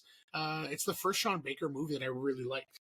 That I really interesting. Loved. Yeah, interesting. I think it's the most accessible of his movies as well. Yeah. This could have easily been my favorite of the year if it wasn't so long in the middle. There's definitely with you. Some of the gags or some of the things they're trying to do just run on. It overstays its welcome. Yeah. For sure. And it was also directed by Sean Baker. It was directed by Sean Baker, but also edited by Sean Baker. And I think that is sometimes a director can fall in love with their footage a little bit too much. And I am totally for the artist getting, quote unquote final cut, but sometimes there's got to be another force in there. There's got to be some accountability there. Some trusted friends that can help you see your blind spots. Yeah. Because I think that's what ended up happening here is that you're in a scene for 10 minutes where 5 minutes in, you're like, I got it. There's no more being introduced in the scene. We don't need more of the same thing. Because what's the running time? This is well over 2 hours, minutes. Isn't it? This didn't need to be. 139 minutes. Yeah, so 220. Yeah. This could have been I think if it was 2. That middle act was a little too much for me. Some people loved it, but you were a little higher on this one than me. I think her performance is stellar, but it wasn't in the conversation for me. But I'm glad I got mentioned because it is getting a lot of buzz. Yeah. So cool. All right, that's your number 9. My number 9 is one that you weren't as high on as me. But this is my guy, man. Speaking of people in their 90s, Clint Eastwood, still cranking him out at 94. Juror number 2 is the best thing that he's made since $1 Million Baby. I love this film. I've watched it multiple times. Nicholas Hoult is cooking in this film. He's cooking in numerous films this past year. Yeah, he's on fire. Might hear a little more out of him a little bit later, but Toni Collette stars in this as well.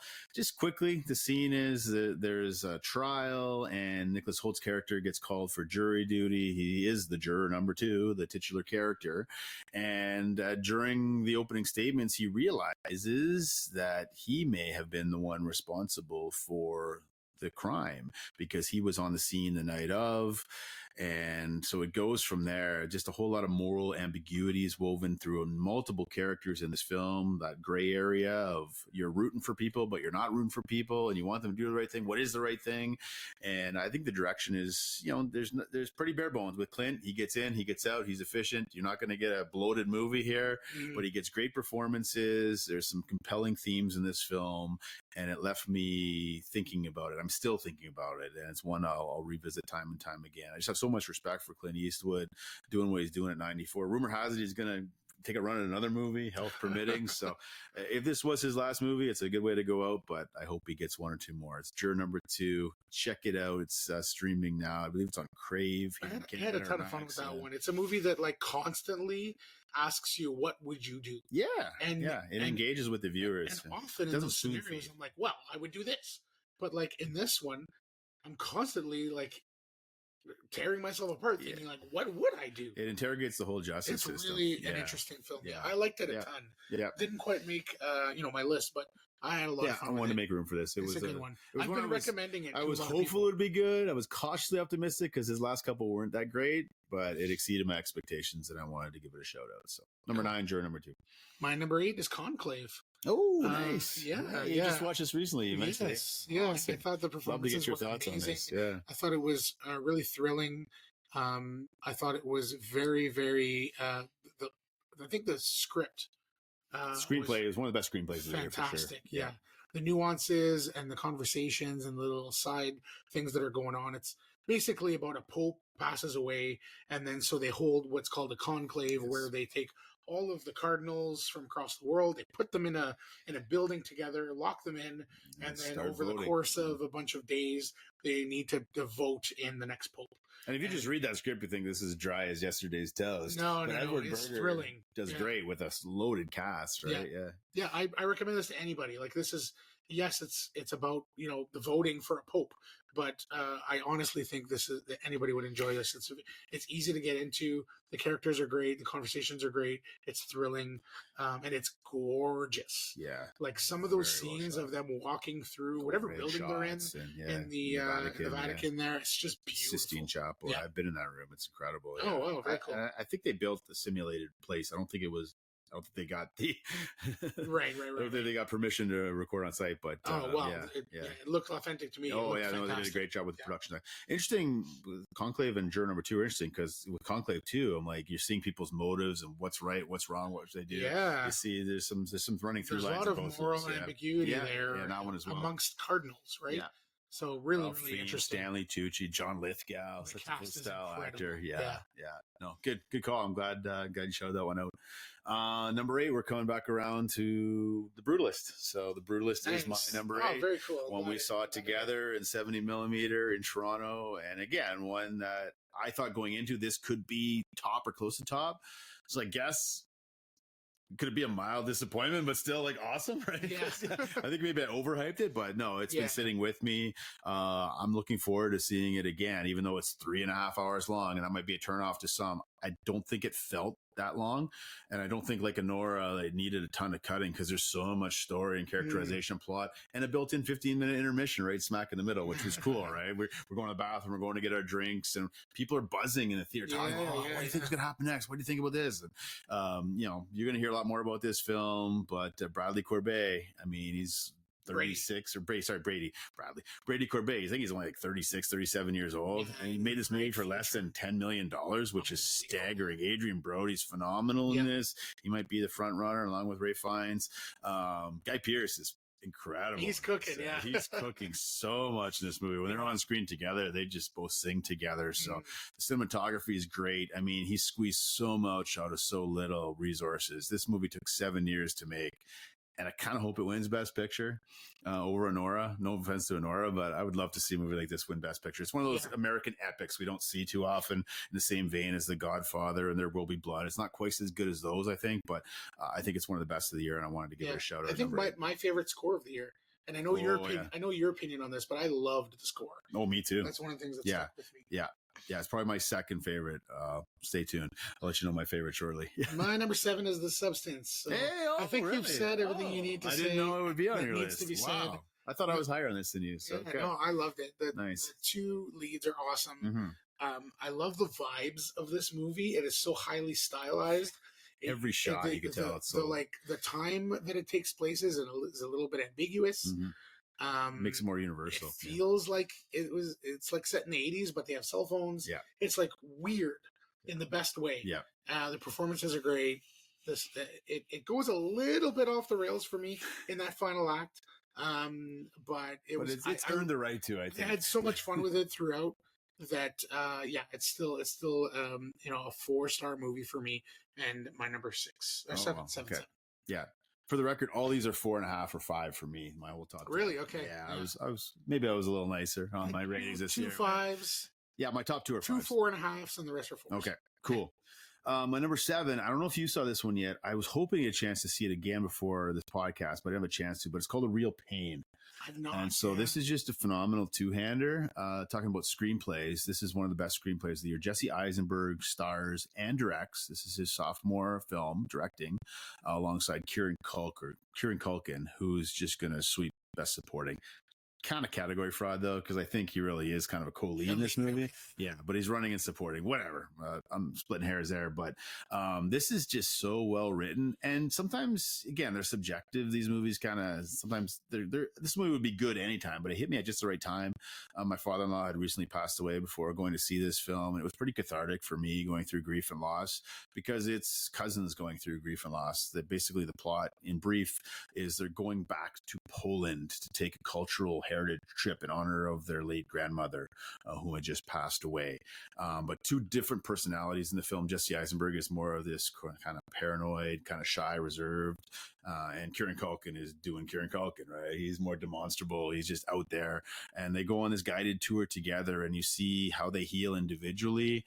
And it's just a reminder that everybody grieves in different ways. Everybody has different personalities, and you got to give space and respect to each other. So the script is cracking in this film. The side characters are great as well. It's just a quiet, contemplative. I laughed, I cried in this film at various moments, and I hope it gets a Big Picture nomination and some screenplay consideration, because I think Jesse Eisenberg is doing a great job with the writing and directing and the performances. That both of them are incredible. One of the best two-handers of the year. Real Pain. That's my number 7. I got to catch up on that one. I'd be curious to get your thoughts on this. Yeah. Number 6 is Strange Darling. This was number 16 for me. It just missed my honorable mentions, but cool. Yeah, I saw this really early, and it said, Matt, you got to see this. You're gonna love this one. Yeah, you recommended me this one. Nailed it. This is exactly my kind of movie. I knew this would be for you. Yeah, it's a thriller. It's a little bit of a horror, and it's gorgeous. It's beautifully acted, and throughout the entire movie, what I loved about this is the way that it's put together. It kind of cuts back and forth in the timeline, so the intentions and the roles of the players that are on screen are kind of abstracted, or not abstracted, but obscured. And it's just a constant guessing game, and you're rooting for different people at different times. It's a really just neat exercise in storytelling, and I had a ton of fun with it. It's definitely on the thriller horror side of things. It's very violent. Cinematography is incredible. It's beautiful. And it is what's his name, the cinematographer? Giovanni Ribisi. Ribisi's first watch out for shot. him. And I thought he did a great job. He's beautiful, and I highly recommend it if you like a good thriller, bordering on horror. It's fairly violent, but great movie. Strange Darling, my number 6. Nice. Okay, number 6. My next 3 films are all international films. This is where my international flavor will kind of rise to the top here. So my number 6, I almost put a tie, but I won't break the rules. I'll just put one. It's an Iranian film, and usually every year I pick a film from Iran. This is the one that's getting a lot of buzz. It's called The Seed of the Sacred Fig.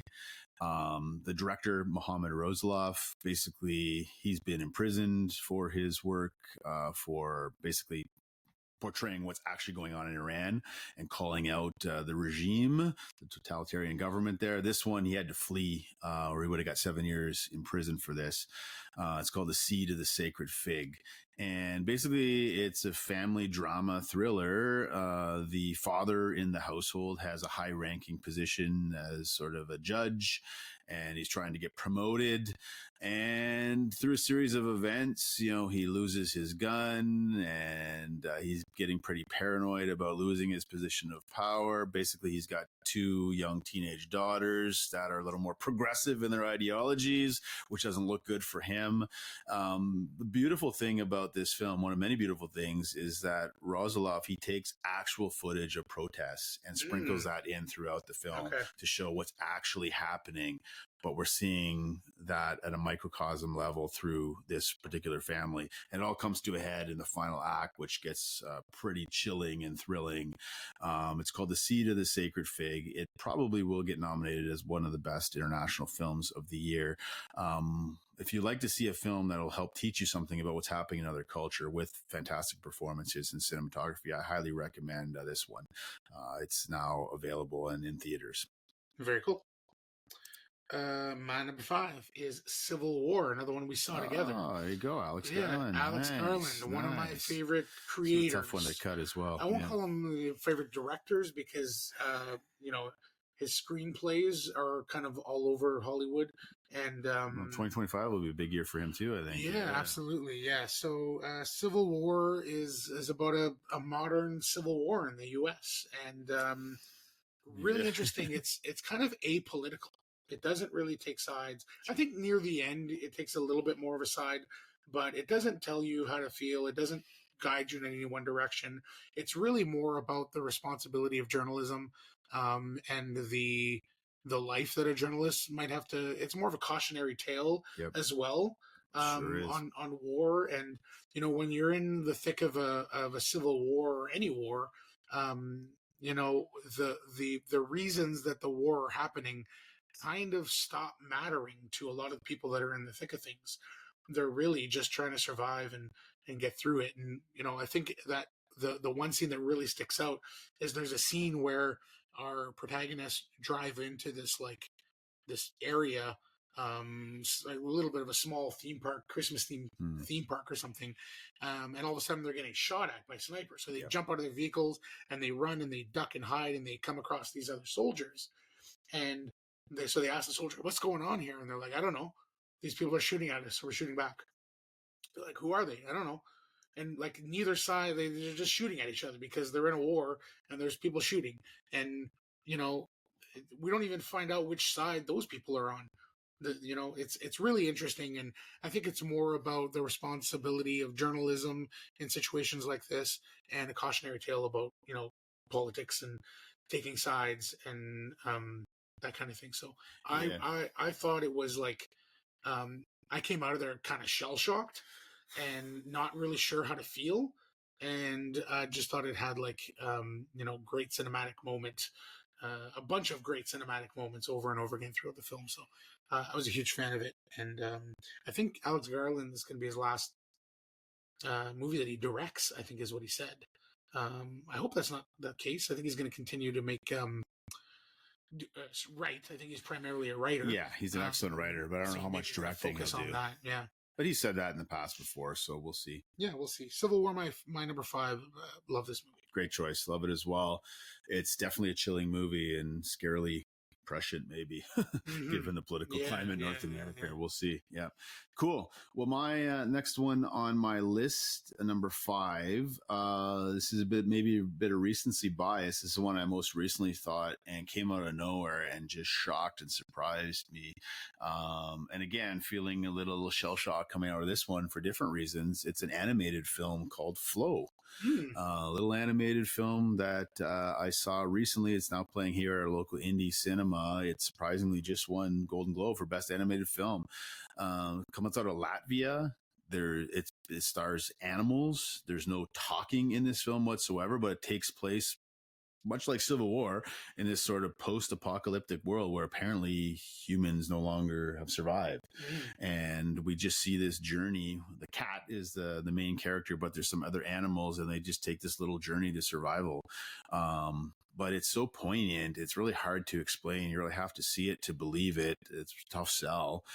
It's an animated film on a low budget, coming out of Latvia with no dialogue, but it was just so compelling and gripping and thought-provoking. There were some poignant, heartfelt moments, but also some heart-wrenching moments. You realize, wow, they're in a post-apocalyptic environment where what has happened?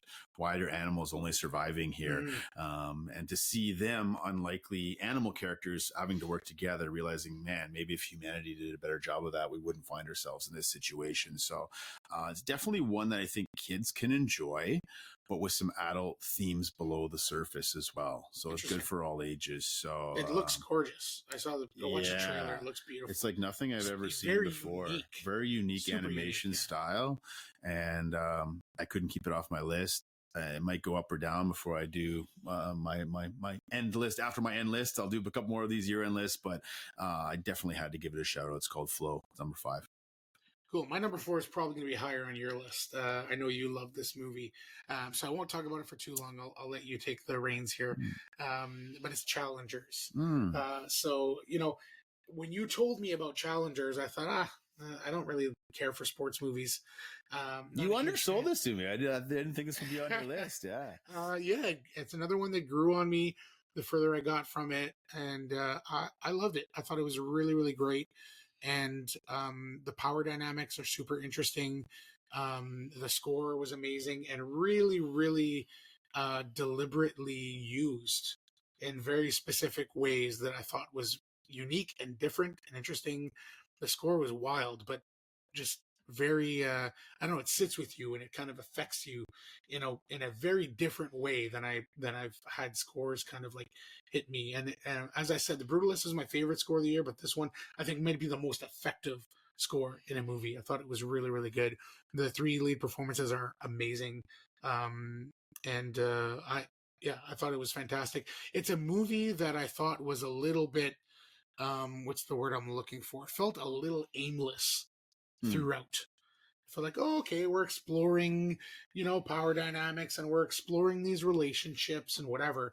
And then the final scene, it just all tied a bow on it and all came together for me. Like, now I get where this was going. Yep. And for me, I thought it was about the price you pay for perfection, the price you pay to get to incredibly high levels at whatever it is that you're doing.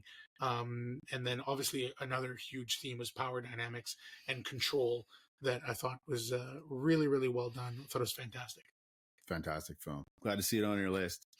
My number 4 snuck up and surprised me. At the start of the year, I didn't even know this film existed. I saw it at our local film festival on my wife's birthday. I'm just going to read my Letterboxd review of this one. It's The Count of Monte Cristo, a remake. I wrote this in my review. Rare is the film with a 3-hour runtime that induces neither a trip to the bathroom, glance at a phone, or even a yawn. The fact that I stayed glued to my seat, being swept away for the duration of the film with some of the best cinematography and scores of the year is a real testament to the greatness of this film, one which far exceeded my modest expectations for a remake of a source material that's been recycled multiple times. All of my party of 4 that night, including my wife, whose birthday we celebrated with this festival screening, agreed that this movie was perfectly paced, compelling performances, and one of the best scripts of the year. Don't let the 3-hour runtime nor the familiar story keep you from enjoying one of the best of the year. And I believe it still is in the top 10 on Letterboxd at large for this past year. See this on the biggest screen possible. And I believe it's now releasing widely on big screens, and you might be able to get it on streaming services right now. The Count of Monte Cristo. My biggest surprise of the year, and I couldn't keep it out of my top 5. It's my number 4 movie of 2024. I gave it 4 stars, and it's an honorable mention. I loved it. Nice. I thought it was great. In many other years, it would have made my top 10. Yeah, you could tell the French wanted to do something really special at TLC into this story that they own, and I think it's better than the latest remake in the early 2000s, which says a lot because that was good as well. Yeah, I really like that movie. I think I think you're right. This one's better. Yeah. My number 3, you mentioned it already. Another movie we saw together. I'm realizing we saw a lot more together than we thought.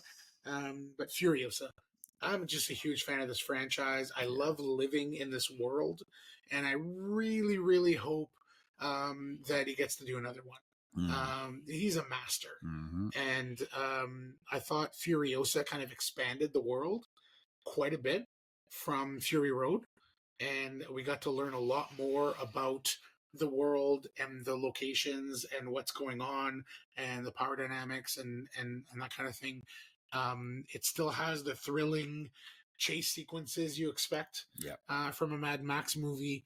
We get a little bit more.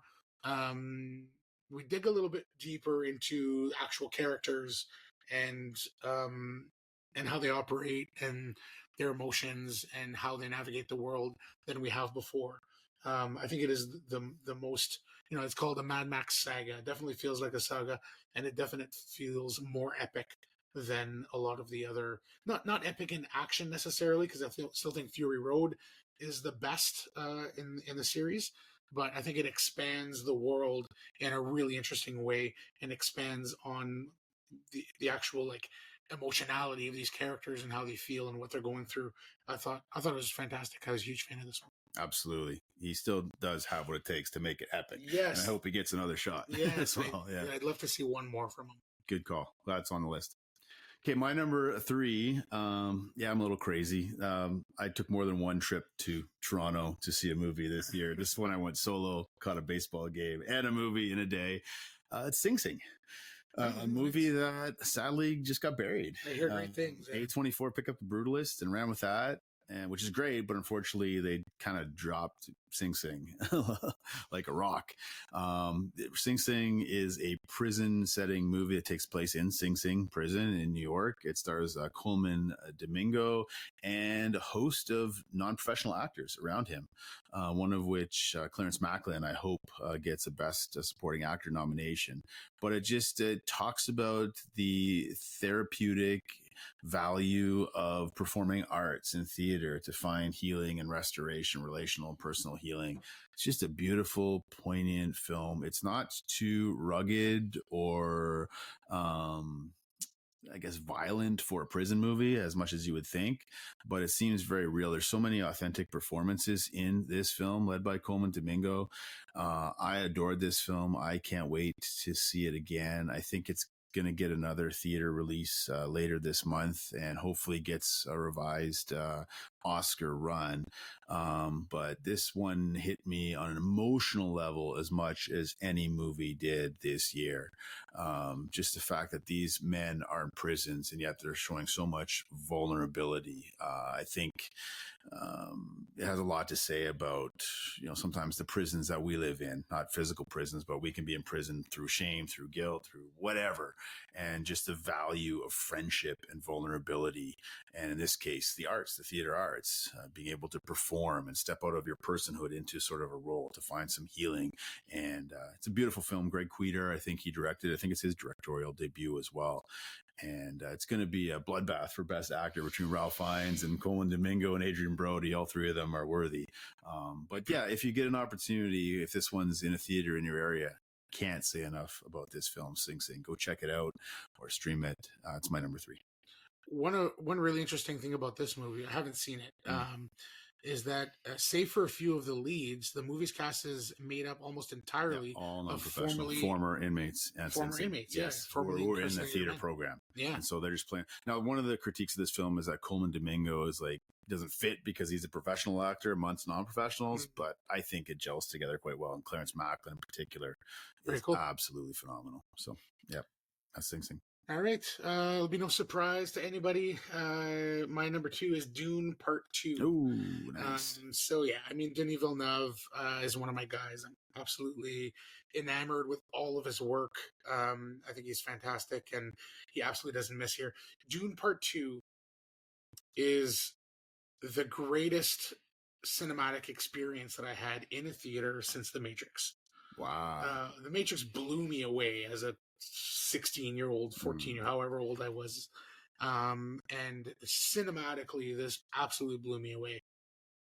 Some of the scenes with the sandworms showing up and the scope of the movie is unbelievable. Right from the opening scene when you see those soldiers with those anti-grav suits where they're floating up the mountain, like Yep. just like immediately blown away. And I just remember being literally on the edge of my seat with my head in my hands, not believing what I was seeing. I was just like blown away by this entire movie. Visually, the story's fantastic. I think Denis Villeneuve, like nobody else I think in the world could have done, picked and cherry picked the perfect amount of lore and story from the books to be able to put it on screen. Yeah. To make it his own at the same time, right? Yeah. Unbelievable. Absolutely. Yeah. Do number two. Your number two. Well, my number two, as you mentioned already, is Challengers. Yeah. Challengers rose all the way up to number two. I kind of waffled on 2 versus 3, but just rewatched this again for the third time with my wife and mother-in-law, and they loved it as well. I also watched this with my sisters. That was a bit awkward in parts watching this one because it gets spicy in different parts. But it's director Luca Guadagnino said this is like a love triangle where all the sides of the triangle touch. And that's a good way of describing this film, right? You mentioned the power dynamics at play. It's a tennis movie, but it's not really a sports movie. That's just the backdrop. Yeah. That's the canvas on which he paints these compelling characters and these compelling power dynamics and relational dynamics. And it is, striving perfection. And Zendaya, this is her coming up. This is her adult role. What a year for Zendaya, Dune 2 and Challengers. Yeah. She's no longer the teenage wonder. This is her first sort of meaty role that she gets to really chew on, and she cooks. Mike Face is awesome, but Josh O'Connor, yes, he just absolutely cooks in this. It's one of my favorite performances of the year, and rumor has it he's now the front runner to be the next Bond. That's the new rumor. Yeah, I can see that. Yeah. He flexes an interesting choice, but I can see it working. Yeah. So this is my favorite score. I'm an EDM guy, so I just love Reznor and Ross just cooking in this. Just such a bold, audacious score, along with the editing and the cinematography. This just worked. This is just a wild ride. Such an easy rewatch. Goes down smooth, and one of the best final shots, as you mentioned, of the year that ties it all together. So by far my favorite Luca Guadagnino film. It's Challengers. It's my number 2 of the year. All right, here we are. I know what yours is. I won't spoil it, though. So my number 1 is Nosferatu. Robert Eggers is another one of my guys, and everything he's done so far. This is 4th film. Yep. Everything he's done so far has been from great to fantastic. The Lighthouse is my least favorite of his, and I thought it was really, really great. That's my favorite. It's a lot of people's favorites for sure. And it was great. I loved it. I loved it a lot, and I just prefer the other ones. Sure. Not like I've talked a little bit about this before, but I'm such a vibes guy. If I'm going through a movie and it's vibes, just it's just vibing and it's a mood, if the movie is a mood, and it does it well, you've got me. And this movie is nothing but a mood. It's gorgeous. Every second shot in this movie could be a poster, could be the poster. Absolutely. It's just unbelievable. The performances are so cool. I loved the choices that he made with Nosferatu, or Count Orlok, played by Bill Skarsgård. Unrecognizable. Unrecognizable, yeah. Fully covered head to toe in prosthetics, apparently. Yeah, including between the legs. Yeah. And with an interesting choice with a mustache and the haircut, but the reasoning, and this is kind of one of his staples, Robert Eggers, is being period accurate, historically accurate. He does his homework. Yeah, for sure. And it's definitely a love letter to the original Nosferatu, a love letter to silent films. It is very melodramatic in the best way. I think it fits the theme and fits the aesthetic and the way that like I said, it's a love letter to old school Hollywood, but obviously modernized with technology in that. Yeah. Willem Dafoe is cooking in this movie. He's once he shows up in the film, it elevated it for me. I'm like, where's Willem? Where's he is so much fun. Yeah, playing the analog to the Van Helsing character. Yes, and we mentioned Nicholas Hoult. does a fine job. I don't think he's asked too much in this movie. I think he's great. He was good, very good. Yeah, I have no complaints. Yeah. But One of the really, stars of the Lily year. Rose Depp was really the standout performance in this for me. Mhm. I thought she was great. The performance is very physical, and I thought she was great as well. And yeah, I think poetic would be the term that I would use. It's not like a lot of the general public go into this expecting like violent vampire movie. It's more atmospheric. It's very atmospheric. It's very suggestive. Yeah. A lot of what's scary is the tone and the mood and the suggestion of the evil. And I think it just vibrates in that way into your soul if you're digging what it's doing. Yeah. I saw this twice in theaters already, and it's for it to be number one ahead of Dune Part 2. That says a lot because I know how much you love Dune. Yeah. This movie absolutely just vibed with me, Nice. and it's a 5-star masterpiece. I think it's a modern horror masterpiece, and I can't wait to see what Eggers does next. This guy's just doesn't miss. Yeah, he hasn't missed yet. I've never been a huge gothic horror guy, but I have so much respect for him in this movie and what they do with the lighting and the cinematography. The performance is incredible. Didn't quite make the cut for me, but I knew this was like catnip for you. Oh, so yes, I knew it would be up there, if not the top. And so there you go. Yeah.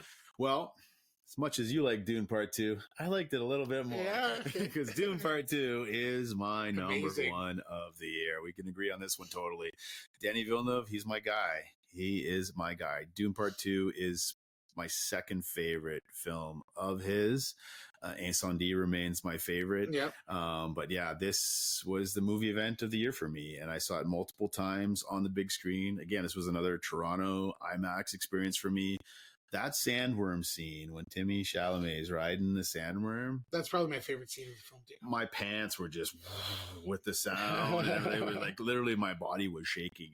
And you forget in those moments, you think this is an actual real world experience. Like, no, this is science fiction.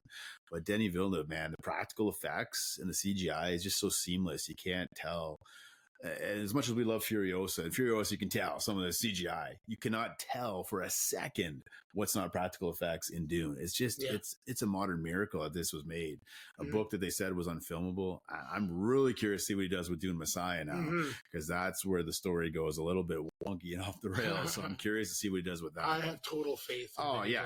I'll give him the keys to any car at this point, right? Like, you can live in this world as long as you want, and I'm showing up for it multiple times. I felt the same way when he was going to be doing Blade Runner 2049, like touching that masterpiece of sci-fi. And I know this will be heresy for some, but I think that actually is better than the original, right? Like, I agree with you. It's right there with it anyways. Yeah. Like, those are probably my two favorite movies experiences in the last decade, and they're both from Denis. So you throw in Hans Zimmer's score, you throw in compelling cast, and you have more world building in this one, right? When you have Austin Butler's character shows up on their world, it's just phenomenal in the black and white. Oh man, Javier Bardem just cooks in this Part 2. Yeah, he's a ton of fun. It elevates Part 1 too. It really does. Like, Part 1 I love, but it was, I said, okay, it's lacking something. It's Part 1, and then Part 2 just takes it and runs, and two of them together. It might be a case where every year I'll sit down and watch both of them in one sitting. They're that good. And we get treated to a Part 3. So kudos to our guy, national treasure, Denis Villeneuve, my number one movie of 2024, Dune Part 2. Very cool. We did it, man. We made it. What a year. What a year it was. And time will tell how 2025 compares to 2024, but that's our year in review, both on the table and in the theater. So yeah, let us know. I mean, we'd love to get our listeners. What were some of our blind spots? Maybe there's some games we missed. Maybe there's some movies we missed. What do you agree with? What do you disagree with? Give us some of your shout outs for what was favorite for you in 2024. Matt, I'm going to just turn it over to you. You got this party started at the beginning of 2024, so I'm going to let you land the plane here as we keep on trucking a Dice Camera Action through 2025. Very cool. Yeah, thanks for going on this journey with me, and this podcast has been a ton of fun. I can't wait to continue doing it and doing our top 10s again for the coming years. Let's do it. And so also thanks to our listeners for supporting and for hanging out with us. If you're enjoying the podcast, please take a few minutes to rate, review, and subscribe on whatever platform you're listening on. You can follow us on Instagram at Dice Camera Action Pod. If you have any feedback, comments, or would like to suggest a movie game pairing for future episodes, please email us at dicecameraactionpod@gmail.com. We now have a link tree that I'll put in the link to in the show notes, so you can go there and get the links to our Letterboxd accounts to see our lists, our our Instagram, our YouTube channels, etc. So definitely follow us. Check out all of our stuff on all our platforms. Thanks for listening, and we'll talk to you next time. All the best in 2025. Take care.